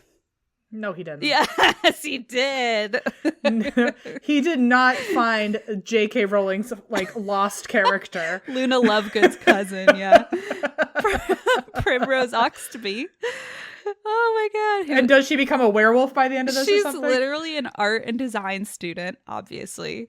Obviously. They're studying at the same university, and like 5 months later, she's pregnant. So they get married right away. They stay together for the rest of his life. Fun fact. Oh, wow. Okay, I didn't see it ending that way. I know, but I love that name, Primrose. Very pretty. I know. Well, so before this, according to a former teacher speaking to True TV, quote, "I don't think he ever had a girlfriend. In fact, he took his older sister to school dances. They made a strange couple, but then he was a bit strange, a pretentious lad." So apparently he and his sister would go to dances and like they would dance very weirdly. Like it wasn't like they would just go as friends. It was like then they would do these weird dances together and people were kind of like, what on earth? Just you know how siblings like make up dance routines together? Yes. I like to imagine it's that. That's like, exactly, maybe that's what it is. They heard Backstreet Boys come on and they're like, come on, they're they're like, we know what's about to happen. Step aside. Mom, get the camcorder. We're ready. So according to a report published after Shipman's conviction, after he qualified from Leeds Medical University and went on to train as a junior doctor, after 12 months he was able to practice medicine, and that is where his first murders took place. So the inquiry later discovered that in October of 1972, he had killed a 4-year-old girl. Whoa. Which was an anomaly because typically his victims were much older. Right. The girl was ill, and according to the documentary, the Born to Kill documentary, the girl's mother left the room saying, "Please be kind to her." And they think he took this as his cue to allow himself to kill her. Like he misinterpreted what she said euthanasia. as in like give her mercy Yes, or something. yes, like exactly. And I don't know if it was like he actually misinterpreted it or he used it as an excuse. I'm not sure. And he definitely intentionally killed her? Yes. Or could this have actually been No, he fully malpractice? killed her. Okay, got it. Like within minutes. Like his mother went to make a cup of tea, said, "Please be kind to her," and he killed her. And really rough because the child could have been at least with her mother when she passed, but her mom was out making a cup of tea for a few minutes and came back, and the daughter was dead. Okay. Yes. So in 1974, he joined a medical practice in Todmorden, Yorkshire, as a family practitioner. And up until this point, he'd been known to be kind of socially awkward. But all of a sudden, he kind of like blossomed and he became like outgoing and a respected member of the community. So like, I don't know if it was like he was maturing age-wise or he just decided he started murdering people and was like, I found my calling. Now I'm like so fun to be around. Like, I'm not sure what happened. He got like real uppity about himself, like real confident. Yeah, he got confident. A switch flipped, and all of a sudden he was like really well liked and popular and fun, which obviously was part of the reason it took people so long to even realize what was going on. His colleagues had no idea of his malpractice, but the inquiry into the deaths of his patients took note that at his time in Todmorden, there was one instance where 3 of his patients mysteriously passed away within one day. So that was later on, looking back, they realized like there were some suspicious things going on, even if we don't know for sure whether they were murders. Gotcha. So overall, there had been a spike in the total amount of deaths in Todmorden from when he was there. In fact, in 1975, deaths increased by over 50% that year when he showed up. Oh my, 50%? 50%. Oh my God. I know. Immediately I'm like, why did it take so long for people to figure this out? It's really hard to believe. And alone, he certified 22 deaths over the 18 months he spent there. And it just wasn't suspicious because a lot of them were much older patients. And he was just able to say they were old and sorry. I wonder then if he had interest in killing other people, but this was his safety demographic so he could get away with it longer. You know what? That's a great question. But he kept with the older people so he would have the excuse. But I wonder if he was really looking at every like 15 to 20-year-old and being like, I really wish I could kill Right, you. because he did kill a 4-year-old, and I wonder if that was like something he would have repeated if it were quote unquote less, safer for him. Yeah, easier exactly. to get away with. That's a really good question. I'm not sure because he definitely had an MO, but yeah, it could have just been because it was an easier excuse. Out of convenience, yeah. Yes. So yeah, I'm not totally sure. So he only spent 18 months in Todd Morton because he became addicted to opiates. Oops. Uh-oh. So there is a drug called pethidine, which is a narcotic, and it's also known as Demerol. And I was like, oh, Demerol, I know that. And Blaze was kind of like, well, people don't really use that anymore. So I don't really know why I know about it, but I do. But apparently at Blaze's old hospital in LA, they had a huge sign on the wall that said, we do not prescribe Demerol. Because it's like such a strong narcotic, I guess, that they try to avoid it. So Good to know. Yes. So he, I guess, would prescribe this to his elderly patients, and he even overdosed one of them with it at one point. That was one of his murders. But so he became addicted to pethidine, and it became a problem.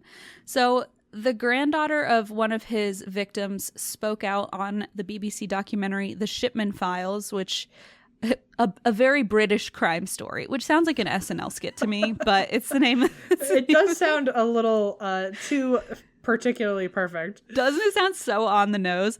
I found that on Dailymotion. I couldn't find it anywhere else. Maybe if you're in a different country, you can find it easier, but that was also really helpful. And so she told in disgust of how her grandmother had been visited by Shipman, the trusted doctor of her and her husband during the day. And then when Shipman went to visit Eva at the Lyons home one day, he basically killed her in front of her husband using pethidine. Oh my gosh. Her husband thought that the doctor was treating his wife. So afterwards, he made him a cup of coffee and thanked him. Meanwhile, Eva was in the other room dying of the overdose. Oh my God. So he was just fucking around, and his patients were thanking him for. And I assume getting more and more confident over time that oh, look what, he's not even trying to get away. He's he did it right in front of the husband. Exactly. Yeah, he's getting really, really bold. Exactly. And he's administering painkillers, so you can sort of look at it as oh, he's trying to make her feel better, but I guess she died of a heart attack or whatever, but they don't know the doses he's giving them. Right. So he was caught forging prescriptions for pethidine by his colleagues in 1975, and that's when they found out he had this addiction.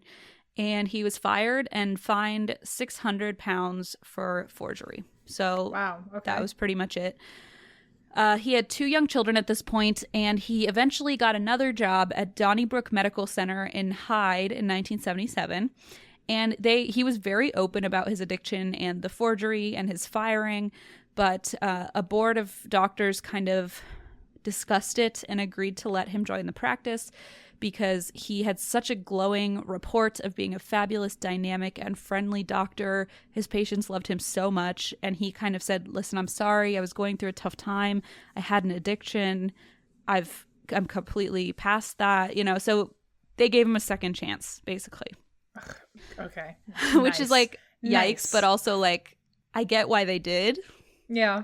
If someone's recovered from an addiction, I understand why they were okay, you deserve a second chance at your career, but also I wish they didn't in this case. Yeah, I mean I totally respect the choice, but as someone who knows how this ends, I'm angry. that's it's hindsight is 2020. So he started working at Donnybrook Medical Center in Hyde, and he worked as one of 7 doctors, and he kept up this great reputation of being loved by his patients. He built trust with them, and he would always go above and beyond. Meanwhile, just killing them. They just had no idea. Awful. It sounds on par with our show, though. So yes, it does, doesn't it? So far, I can't say I'm surprised after so many episodes like this, but it, it just doesn't get better. It doesn't feel good. Yeah. So he continued murdering and reporting the deaths as just old age every time. And it would become a myth in some people who supported him later, oh, well, these people would have died anyway. But no, because most of them weren't even there were only 1 or 2 who were terminally ill. The rest might have been older, but they were fine. They were like Didn't you say the age range was like 49 to 99 or something? So 49 to 90, yeah. So if you have parents in their 50s, like those are the people you're saying, well, they would have died anyway. Yeah, or even like 60s or 70s. Like my dad is 70 and he's like way healthier than I am. And I'm like, if he just died suddenly, I'd be like, wait, what the fuck happened? I'd be really upset. Like, it's not like, oh, they were so ill that they were bound to die soon. You know what I mean? Like, a lot of these were unexpected deaths. So it's just a myth that is the case. But I think it says a lot about like how people kind of view the elderly sometimes, and how like, oh, well, they were going to die anyway. It's like, no, these were people with families and lives and friends and activities and also like probably maybe healthy conditions. Yes, probably healthier than I am. Yeah. 100%. Allison's mom, I think, is 70 or 71. I would never challenge that woman at a game of tennis. No. That woman. Yes, same with my dad. Like, he does more sports and everything than I do in a week, a lifetime. Without question. She's healthier. Allison's dad is healthier. My mom's healthier. My dad's healthier. Every person I know who is several decades older than me is healthier than me also. Yes, so exactly. So it would make more sense if I just like dropped dead. They'd be like, well, that tracks. Like, you know. It was bound to happen. Yeah. So it's just like kind of a really dismissive and awful, I think, to be like, well, they were going to die anyway. It's like, no, their families are devastated. Like, whatever. Yeah. So that kind of pisses me off. But anyway, so because these people passed away in their homes, oftentimes asleep, their families kind of just saw it as like, okay, well, they passed away. At least they passed away peacefully at home, you know, thinking, well, they passed away in their sleep. It was peaceful. So people didn't question it. And they just, it wasn't like there was a blood everywhere and someone had been strangled and there was a fight. It was like they've died peacefully at home, the way everybody wants to go. So they just thought, well, okay, at least it was best case scenario. And so there's a medical advisor on the Shipman inquiry named Anis Esmail, I think, who talked about one specific case of an 84-year-old man named Joseph Bardsley. And he said, in the morning, one of his family had come to see him and he was fine, sitting in his chair, then giving him dinner. And apparently up north, dinner is lunch and supper means dinner. What? Just fun fact for you. Okay. Did you say supper? We said supper only because our neighbors, Celine and her family, always said supper. So we grew up saying supper for dinner. Yeah. Well, so for me, supper is dinner, but dinner is fancy supper. Right. So dinner is like a more formal, like Easter dinner, Thanksgiving dinner. Supper is just like come in for supper. Yeah, or you go out for dinner. If you're at a restaurant and you're eating at night, you're having dinner. But if you're inside, you're eating supper. That's kind of how it was for us too. But I guess here, dinner meant lunch and supper meant dinner. Whew, okay. Just a fun fact. So maybe I could just have a dinner and a supper. Which I was actually thinking that. I was like, that just means multiple dinners, right? Like first dinner, second dinner, third supper, you know. I'm in. So that's how I got through that butcher box. That's how everyone was like, well, it was bound to happen. Anyway, so they gave him his dinner. What happened was that Shipman was on duty that day. It was a weekend. It was a Sunday. He'd gone to do a visit, and then he's on his way home, and he stops at Joseph Bardsley's house. Yes, he was elderly, but he had everything going for him, you know? He was all right, worked out, had friends and family, and yet Shipman chooses to have his Sunday lunch stopping by Joseph's house, and he kills him. It says so many things about the power of a doctor, how you have access, the way you can just go in and just kill someone, and he left him there with his shirt sleeve rolled up, just sat in front of his dinner. It was made out that he just died suddenly. Shipman certified his death as simply due to old age. So he's on his way home and he just decides he's going to stop by and kill a man. Yeah, so this I often try to stay away from like phrases like, oh, he's a crazy person, because right. But this guy really seems like bananas unstable, of like, oh, I like at the blink of an eye, all of a sudden he's like, oh, I feel like killing this person also. Yeah, he just has an urge to kill, I guess. Like a very consistent urge, like like not just like, oh, I've gotten my fix, I can wait a couple weeks until I start planning the new one. He's like, I have an idea and I don't even need to plan it because now I'm like overtly confident in this and I don't even care. So they did say later that he murdered about one patient a month on average. Oh my God. Yeah. And he was active for a very long time. Like he was a doctor for a very long time. Nobody started like looking at their watch and being like, okay, it's been 30 days. Like someone's going to die today. Are you kidding me? Because a lot of times they would be like in their 80s or 90s and he would just say, he had an underlying condition. Nobody like. But I would, I mean, yeah, I'm with you. But also I feel like if my ancestor happened to be in this space, I'd be very disappointed in them if they didn't think, before this guy moved in, how often were we getting deaths? Like, what caused it now? Like, yeah. I mean, it's so frustrating that so many people died. Anyway, keep going. It is. No, it is. And I don't know. It's one of those things where, like, I guess you just don't know unless you were there. Yeah, I don't want to blame anyone. Right. Like, it's hard to say, like, they should have known because it's like, well. But also, they should have known. Like, I just want to just scream it. It's very frustrating. And again, that was like the convenience of having a lot of elderly patients. It was like nobody could like call the police and say my 89-year-old grandmother passed away. Like, in some ways it's a perfect crime, but it's also just happening so often where I would just be suspicious. I'm shocked that people aren't openly being more suspicious about it. Yeah, well, and you'll see why he got away with it too. And because I think part of it was that he was moving around, so he would be at that one place for 18 months, but then he developed that addiction. He moved to another place, joined a group practice, and then he ends up next starting his own practice. And that's basically where he suddenly has the power of no oversight. He has his own building, his own practice, and that's where things... So I think part of it is just that it was such short periods of time. Yeah, that maybe the pattern didn't emerge until later. But so the Bardsley family told the inquiry later that when he died, there was actually nothing wrong with him. They described this man, what was his name? Joseph Bardsley, as fit as a butcher's dog, which is fun. But at the time, they thought it was natural. They just assumed he was older. Maybe he had a heart attack or maybe just old age. Yeah. So they just went with it. So, like I said, in 1993, Harold set up his own practice in Hyde, and he registered roughly 3,000 patients. Oh, okay. He took them with him. And by the end, they're all going to be gone. There's 8. No, I'm just kidding. Oh my God. But yeah, he basically took, and those 3,000 patients, most of them were his patients that he took with him to his new practice because they liked him so much that he just took them with him. So if you think 3,000 patients in 1 month who's pretty old is dying, like maybe that's why nobody caught on right away. I guess so. I don't know. Also think of how like narcissistic you have to be. And it's also you're getting enabled to have this narcissistic opinion too, because before they die, all they do is think of how wonderful you are. Yes, and they love it's you. Extra sad. Yeah, and it's because they're so dependent and like caring. They care about him and trust him so much. It makes it really, really sad. And he was one of the most popular GPs in town.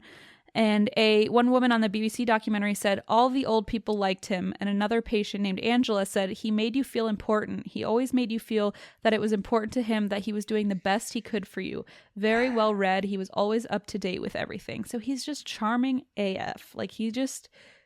Think of all the people who were not in his age bracket that went to him. Like, there's got to be so many people if he was that popular as a doctor. Yeah. And other people that went to him, and a bunch of people had stories of like, oh my God, like I went to him for like a stomach ache, like high cholesterol. Yeah, exactly. That's a good point. Like younger people who had so no many. clue. Think of like how we get every now and then like a listener story is like my grandma knew Ted Bundy or something. But imagine a whole town with like one of the most popular doctors. Yep. Like, I don't know. Everybody's dying to get, that's a bad phrase, but everyone's trying to get an appointment, and like he's booked up because he's like so popular. I don't know how big this town was, but at least in Fredericksburg, there was only like 3 doctors and everyone knew the name of all 3 of them because either you went to one or your friends went to the other 2. But like, so everyone must have had a story in this town. Yeah, he definitely had a reputation, and he had 3,000 patients. I know the practice he worked at before had 7 doctors in it, so I think it was at least 8 doctors, probably more. I don't know how big Hyde is, but I think it's in like the Manchester area, so I think it's not a super small town from what I can tell. Gotcha. But what do I know? Big enough. Or small enough that people knew him. Yes, definitely. And it was noted later that he was so well liked that a lot of the this is like exactly what you were just saying. A lot of the murdered patients were found wearing their finest clothes, their nicest clothes, because they so looked forward to his visits. Jesus. I know. And so, like, seeing and talking to him was often a highlight of their week. So when he would come over, they would get dressed up, they would make tea, they would be so excited to see him. And so a lot of them were found in their nicest clothes when they passed away. Were killed. Sad. I shouldn't say passed away, were killed. It's so sad. It just makes it extra heartbreaking. That they were, like, excited for the day. Yeah. And they really trusted him, like you said. And they wanted to impress him. And it's just heartbreaking.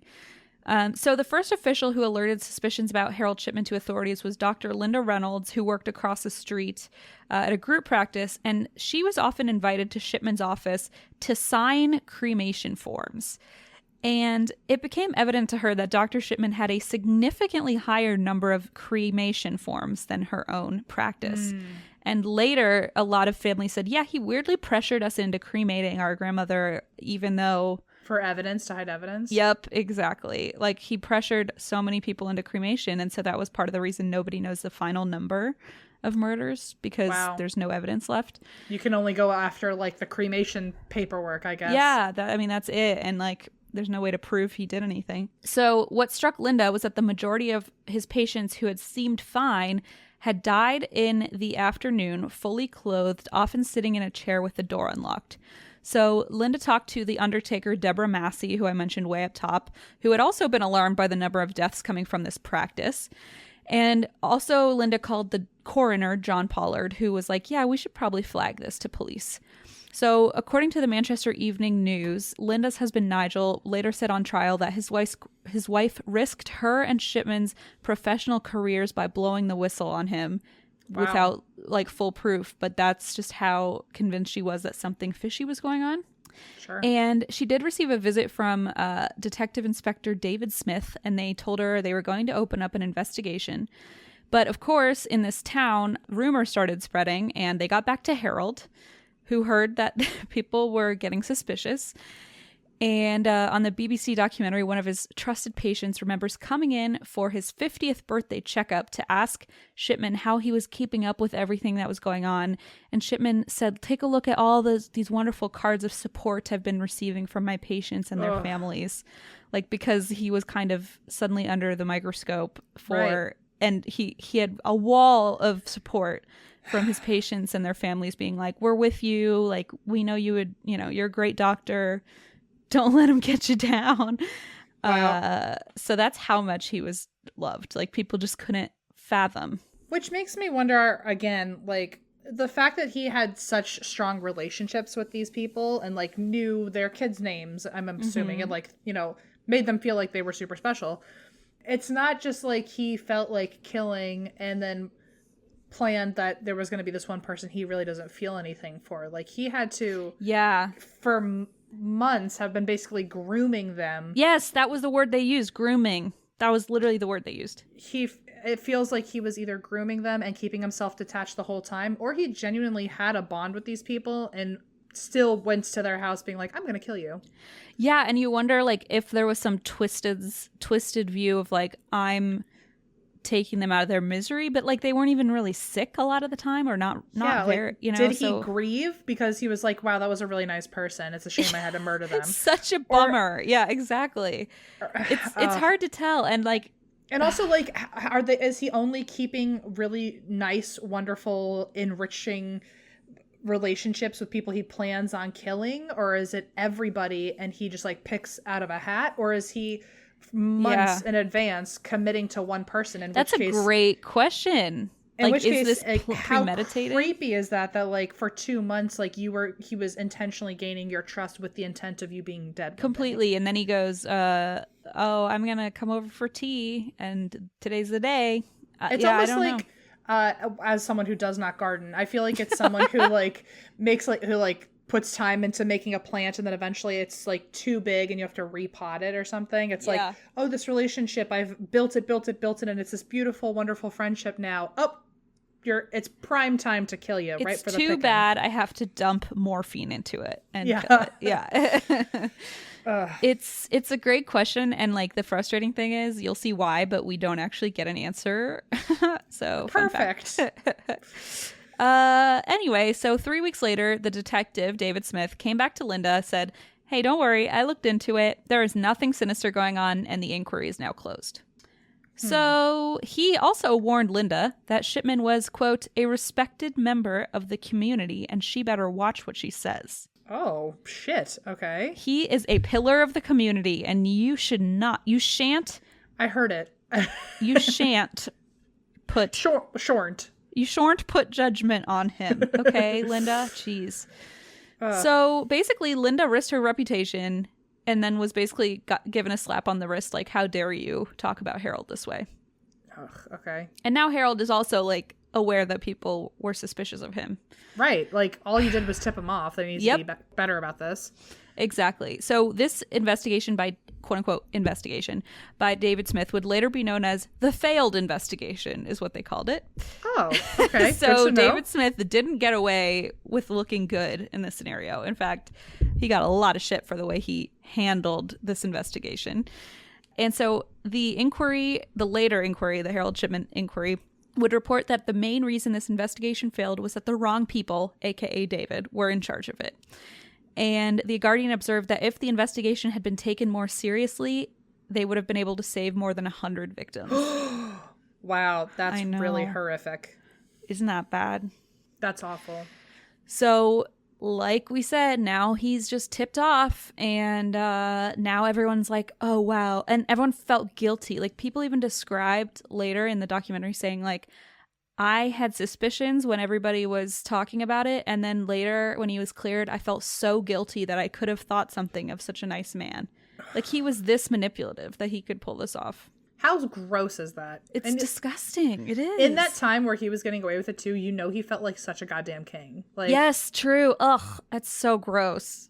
He was eating it up. Like, he was literally being invited to tea at these places. I mean, and like, I'm sure the apology gifts and all of this. And oh yeah, also, the love, the cards. And when everyone finds out that he's done nothing wrong, the word of mouth of this story, where it's like, oh, he's this exceptional, amazing doctor. He's I can't the believe. victim. Yeah. Yep. Completely. Yeah. And he definitely just took it and ran and killed more than 100 people after this. Jeez. So the course finally changed course. That doesn't make sense. The case finally changed course on June 24th, 98, when 81-year-old Kathleen Grundy, who was a well-known and popular figure within the Hyde community, she was an ex-mayoress, which I feel like is that the ex-mayor is enough, but I guess they called it mayoress. Yeah, it almost made me feel like she was the wife of a mayor before just the fucking mayor. Oh wait, maybe she was. What is a mayor? When was mayoress invented?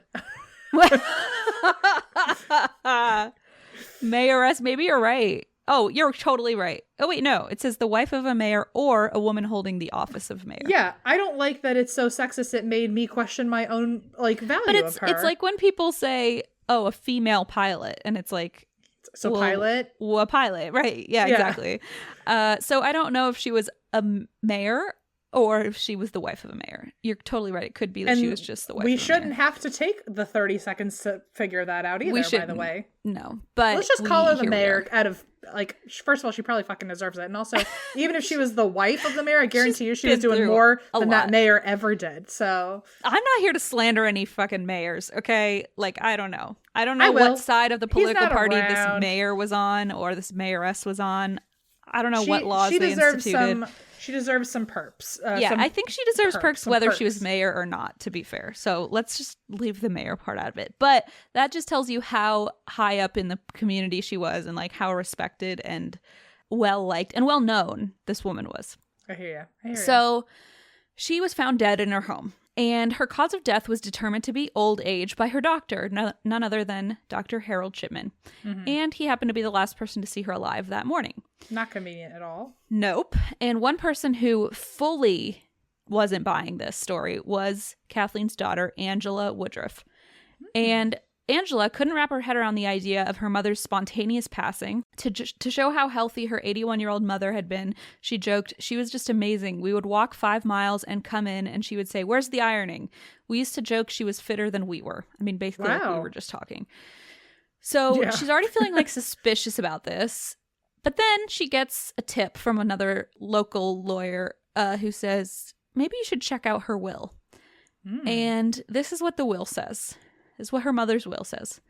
"I give all my estate, money, and house to my doctor." No. Are you kidding me? Okay, that is too bold. What an idiot. What a dummy. Yep. "My family are not in need, and I want to reward him for all the care he has given to me and the people of Hyde. He is sensible enough to handle any problems this may give him. My doctor is Dr. H. Shipman." And it was then followed by a signature that did not look anything like her mother's signature. Now, here's... Okay, sorry, keep going. Here's part of the problem. Angela's a lawyer. So, okay, she's like, this isn't even... Like, even if you weren't a lawyer, this is like, wait, what? But she's like, also, I'm a lawyer, and I'm looking at this will going, this is not my mother's will. And Angela runs all of her mom's financials and everything because she's her mother's lawyer. And she's like, I know that this is not my mother's will. What on earth is going on? You know what, that, by the way, that just further proves my point of, like, this guy was getting real confident. Where he was close to the sun. He was like, oh, no one will even notice. It's like, the fact that you are not paranoid at all, you already just completely evaded suspicion. Yeah. Like, are you kidding me? Like, this is the time to really, like, downplay whatever you're up to. So some people actually think, in the documentary, some people actually speculated that maybe he was doing this to get caught.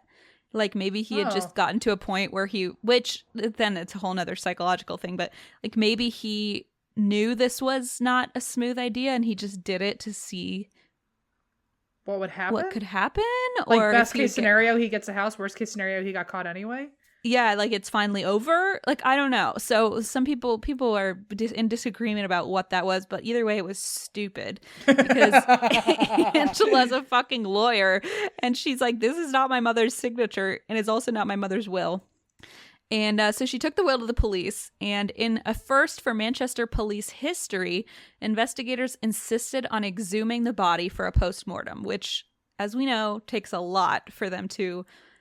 For a family and for authorities to agree to exhume a body. It's pretty traumatic, typically, for family members who have already gone through the process of putting their family member to rest. Right. So this was a big deal. And so the investigation was open. Kathleen's body was exhumed. And in an autopsy, they sent, I think it was part of her kidney and maybe some hair or bone fragment to be analyzed. Okay. So Dr. Shipman hadn't been brought in for questioning yet because they wanted to wait for the results to come in. But meanwhile, journalist Michaela Sitford had been tipped about the police's investigation, so she went into town herself to do some investigating. And she said in the BBC documentary that straight away she bumped into 2 old ladies, and because Kathleen was so popular, she asked whether they knew her, and they said they did very well. And she said, "Oh, I'm looking into Kathleen's death. Do you know anything about her doctor, Dr. Shipman?" And they said, "Oh, you mean Dr. Death?" So that answers your question. Or that basically proves your whole skit from earlier was exactly my on skit. point. That's exactly what it was, too, by the way. So yeah. It was a skit. It was called A British Murder Mystery or whatever they called it a few minutes ago. Bingo. So they said, "Oh, you mean Dr. Death, do you? You know, all the old ladies die with him. He's a good doctor, but you don't last." What? So people... like, knew. Yeah, you know, but also after this whole thing of me just screaming the whole time, how did someone not guess? Like, they kind of did. They kind of did, and then went, we'll let this play out. Well, Kathleen can handle herself. I mean, I don't know. So Sitford, the journalist, could not believe that this seemed to be common knowledge and that there was a possibility now that it was not just Kathleen, that there were a lot more. So 3 weeks later, police received the toxicology report, and it is confirmed that she had a fatal amount of morphine in her body. Wow. Now, I want to tell you, this is another stupid move on Harold Shipman's part. Okay. Because he used diamorphine, which is basically heroin. And morphine stays in human tissue for decades. There are plenty of untraceable poisons or drugs that you could use to kill somebody that upon exhumation would not show up in the lab report. Okay. But morphine will stay in your body for like 100 years. So fun fact, I had no idea. Yeah. So if you're trying to kill somebody, don't do it, is my answer. But noted. I will scratch morphine off the list. Step 1. But yeah, so he used morphine. So like he's screwed. So they find this fatal amount of morphine in her body, or diamorphine. I'm not sure how different they are, but diamorphine is essentially heroin. Okay. So in September of 98, Harold was arrested for the murder of Kathleen Grundy. And the fact that he was guilty was like so obvious at this point. At one point, he even claimed he had never seen Kathleen Grundy's will. You know, the one that said, I leave everything to my doctor. But then they found his fingerprints all over it. So they were like, are you kidding me? Well, your fingerprints are on it. And then he said he's never seen it. But then they found out that it was printed on a Brother typewriter. And she didn't own a typewriter. And he did own a Brother typewriter. And he said, oh, she borrowed it.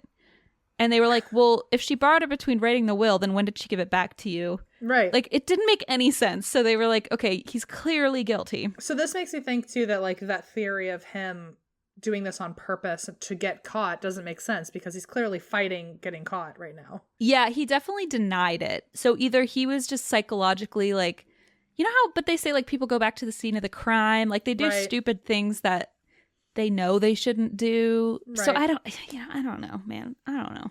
But he definitely denies it. Okay. So this opened a whole nother can of worms because now they're like, well, are there more? And how do we figure out if there are more? So they start looking into other patients who had not been terminally ill or had not been suffering from long-term illness and were like, who died suddenly. And they especially looked at patients who had been found dead with a cup of half-drunk tea or maybe a cigarette or a plate of lunch in front of them. Mm-hmm. Okay. And they reviewed Shipman's reports. So they found out that in the case of Kathleen Grundy, Harold Shipman had gone back into his computer records and backdated all of her old records to say, oh, by the way, Kathleen was addicted to heroin. Are you fucking kidding me? Okay. Well. And the idiot also didn't realize that everything he changed was timestamped. So like, oh my God. He's going back and like timestamp everything saying she was addicted to drugs. And all these people are like, this woman was an ex-mayoress. Okay. She's not running around Manchester scoring heroin. Like, what are you talking about? You know, that's not what happened. So they made a case to exhume 12 more bodies of Harold Shipman's patients, which is like unheard of. And these were all elderly women who, when they died, no one had reported there being anything out of the ordinary. And 4 weeks after being charged for the murder of Kathleen Grundy, he was charged with 3 more murders who had the bodies had been discovered to have died via diamorphine. And the BBC documentary observes that this is a murder story in reverse, one where we had the killer and one that forced families all over Hyde to consider the possibility that the natural death of one of their loved ones might have actually been murder. So it was sort of like a backwards murder case where they thought their family died naturally. And then they found out it was murder. You know what I mean? Like, yeah, that's awful. Weird.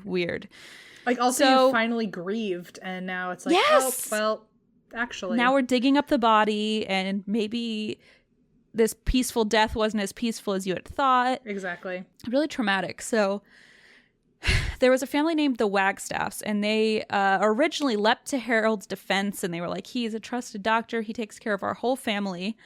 However, Peter Wagstaff's mom, Laura, had died under Shipman's care. And so Peter was like, actually, maybe I should think about like the day that my mom died and maybe there's something to this. Mm-hmm. So Shipman had been present at her death and he certified that it was the result of a heart attack. And so Peter started becoming more suspicious. And this is how he described the day that his mother died. Driving to work, I see this is him remembering the day that his mother died. Okay. Driving to work, I see the billboard outside the newsagents, and it says, another 3 bodies to be exhumed. And at that point, I'm thinking, it can't all sort of be rumor and innuendo. There has to be something in this. So I think, I'll just check out what he actually told us when my mother died. He told us that my mother had phoned the surgery, and he arrived at my mother's door. My mother was gray and sweating, and he escorted her up the stairs and took her pulse, which was racing. So he phoned for an ambulance and went down to the car to get his bag. But by that time, he said she'd then died. I phoned up British Telecom and said, can I have the phone bill from 14 Rock Gardens on December 9th? I wanted to see evidence in regards to Shipman phoning the ambulance because he didn't have a mobile phone. And then I think about a week or so later, the mail came with the British telecom bill, and there is no record of any phone calls to the surgery, so to Harold's office. Mm-hmm. So basically his mom didn't even call Harold. No records of phone calls to the surgery or phone calls to the ambulance service. So if nothing else, he's lying as to what happened that day. So he didn't call anybody. She didn't even call for the doctor. There's nothing to indicate that things went the way Harold said they did. So by March of 1999, 7 months after exhuming Kathleen Grundy's body, he was charged with 15 murders, including Laura Wagstaff. Wow. The court and police believed that for a jury to rule on over 100 cases would be too much, and they didn't want to give him any wiggle room to weasel his way out of any of these. So they just stuck with the 15 murders, and it was still, even with just 15, the biggest murder trial in British history. Wow. Right? I'm still upset it's only 15, though, because if it's allegedly hundreds, then I want him to suffer. But it's still, sort of, at least he got that notoriety. So they were worried that if they did more than 15, that his lawyers would somehow find a loophole, or there'd be enough reasonable doubt to not put him away. So at least he was put away. But yeah, it's only a small fraction. Yeah. And weirdly enough, since it's the biggest murder trial in British history, but it barely got as much attention as the Fred and Rosemary West trial and a lot of the other big trials in the area.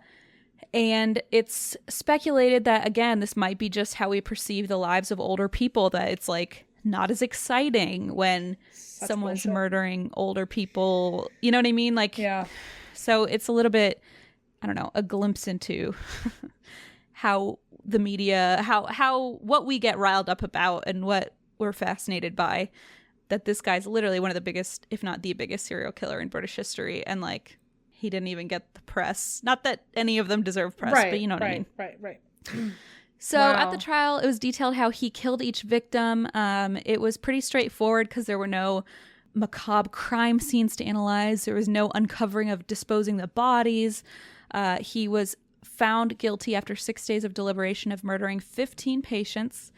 And according to most who know the case, that's only the tip of the iceberg. Right. So, yikes. I guess 15 is still over a year of deaths, though, if it's one per month. It's still a big list of people, and a lot of families, too. So at least they got some justice. So according to Murderpedia, he was sentenced to 15 consecutive life sentences and recommended that he never be released. He also received 4 years for forging the will of Kathleen. Wow. So, of course, now other families are questioning what happened to their loved ones who had also been treated by Harold Shipman and died under his care. So in May 2001, a full public inquiry was opened to look at his deceased patients. They analyzed a total of 493 deaths over 23 years. Wow. And they summarized that on average he was killing a patient per month. And the total number was likely to be 284, but we can't be 100% sure because of cremation and all that. Which plus the 15 would be 300 bodies. I think 284 includes the 15. Oh, okay. Well, still 284 bodies. Yeah, but Jesus. Toss in a 15 more because who knows? I mean, that's just what they can confirm. So terrifying. At what point do you lose track? Where you're how many people have you killed? And you're I don't know, 284. God, it must be close to 300 by now. Yeah. I mean, it's yikes. It's a big yikes. I wonder if he's still getting the same adrenaline high as he did the first time. You would think after 284, it's just boring at that point. I'm surprised they didn't get more reckless or more dangerous, the amount he was injecting. Because it was clearly reckless at the end there, trying to get the will changed to him, but that seems like a one and done type of deal. It didn't seem like it was escalating to that. Yeah, and also if he hadn't done the whole will thing, how many more bodies would he have killed? Totally. Probably a fucking lot. Another 284. 284. At 6 a.m. on Tuesday, January 13, 2004, while in Wakefield Prison, Harold Shipman died by suicide. He hanged himself in his cell. And he took with him the knowledge of how many people he had actually murdered and any understanding that we might have gotten about what his motive was. A lot of his victims' families felt robbed, which happens, when prisoners die before they get answers. It's sort of he was the only one who could have told us any sort of information. So one of Shipman's colleagues remembers Shipman once saying in passing that old people were a drain on the health system, but other than that, he never really gave a motive for anything. Okay. Others believe that maybe he was recreating his mother's death scene in order to satisfy some like masochistic need. Oh. Or that he could at least be in control of the situation. Yes, like he was control of life and death, exactly. And watching the GP administer morphine, and then he would do that over and over again. Maybe that's what he was replaying. But either way, until the day he died, he maintained he was innocent and had killed nobody. So like, yikes. Okay. So it was kind of controversial when the news got out that he had died. British tabloids, including The Sun, ran a celebratory front page headline that read, "Ship, ship, hooray." So kind of chaotic energy there in the media. And he left behind Primrose, who he's still married to, and his 4 children, who, from what I can tell, they had a complicated relationship, but they maintained his innocence for a very long time. According to grunge.com, the closeness of Harold and Primrose, even as Shipman's guilt was ascertained, was eyebrow-raising. Quote, "She attended every day of his trial and made weekly visits to Wakefield Prison, where some reports suggest that the couple would hold hands, kiss, and appear not to have a care in the world." And then The Guardian claims that Primrose baffled relatives of her husband's victims as she queued for food with them during breaks in the trial and tried to make small talk with like her husband's victims' families. She even brought a box of chocolates to share with the victims in court. Like, what do you think the families were gonna do? Like, they were just gonna look at her and be like, "You can go fuck yourself." Like, seriously, what are you talking about? She legitimately thought he was innocent. Wow. So it was only Big P. Are you kidding me? Like, Big P. Rosie. Come on, Rosie. Are you kidding me? Yeah. So people basically attribute her behavior to pathological denial of her husband's crimes. And it was only in the final days of his life that his wife is believed to have suspected Harold of any of the crimes, because one of the final letters he had received from her read, "Tell me everything, no matter what," according to The Guardian. So they think maybe she was finally coming around, and that could be one of the reasons he took his own life, is that like she was finally starting to she was finally no longer believing his innocence. Some people believe that if he died before age 60, she would still get pension. I'm not really sure, but so they think maybe that's why he died, but nobody really knows, obviously. And all 4 of his children have since changed their names after his arrest, and it's thought that he potentially died by suicide to inherit this pension to give to his family. And so that's that. There is a garden called the Garden of Tranquility in memory of Shipman's victims, and it's in Hyde Park, Greater Manchester. So you can go check that out and pay your respects. But otherwise, that is the case of one of Britain's most prolific serial killers in history. Wow. And what years was he active? I don't know if... So he was put in jail. So the inquiry was opened 2001. Okay. Sorry, he was found guilty in 2000. Okay. And he began practicing, in like the 70s. Wow. So 29 years, I think they said, total. Jeez. And at least like 400 some deaths under his care, so. 400 divided by 30. Yikes. And his wife, at least it sounds like she's kind of waking up to it. But also, like, can you imagine the process of realizing how do you cope with that? I mean, we're like, jabbing at her like, come on, like, get it together. Of course he did it. But like, I can't imagine having to really sit there and think like, wow, the person I have been the most intimate with in my entire life and have known for this long, have 4 children with, could do this. Yeah. And I mean that must come with its own set of remorse and trauma and guilt, and to cope with that, and to even just wrap your head around like your whole life you were with somebody you didn't know, you couldn't trust. I would literally book an appointment for a therapist, sit down and be like, okay, I've never allowed myself to think about this, but I'm finally about to not compartmentalize this, so get ready for a floodgate of feelings. Yeah, you better have like it's like, Klonopin by you're free the bucket all day. Hope you're free all day, because I'm about to lock the doors, lower the blinds, fire up the smoke machines. Like, whoa. I would imagine you would have to like book the entire day and be like, I'm about to in real time process this with you, so get ready. Yeah. That must be just a lot. So here we are. Yikes. Yikes, indeed. So that's the story. And guess what, folks? Next week is our birthday episode, so get ready. Sharp left turn. Yes. Sharp left turn. There was a lull in conversation, so I made it about us. That's totally fine. Wow. No, yes, it is our birthday next week. Yikes. I hate it. No, you don't. We love our birthdays. I love my birthdays, but I wish I was dropping in age, not rising. Well, so does everybody, but you know what? At least you're still in your 20s. For another 365 days, that is the truth. Although I'm already in my 30th year, so that's you true. know, or I will have been when this comes out. But anyway, yeah, I'm looking forward to presents galore. That's what's really keeping me alive during this.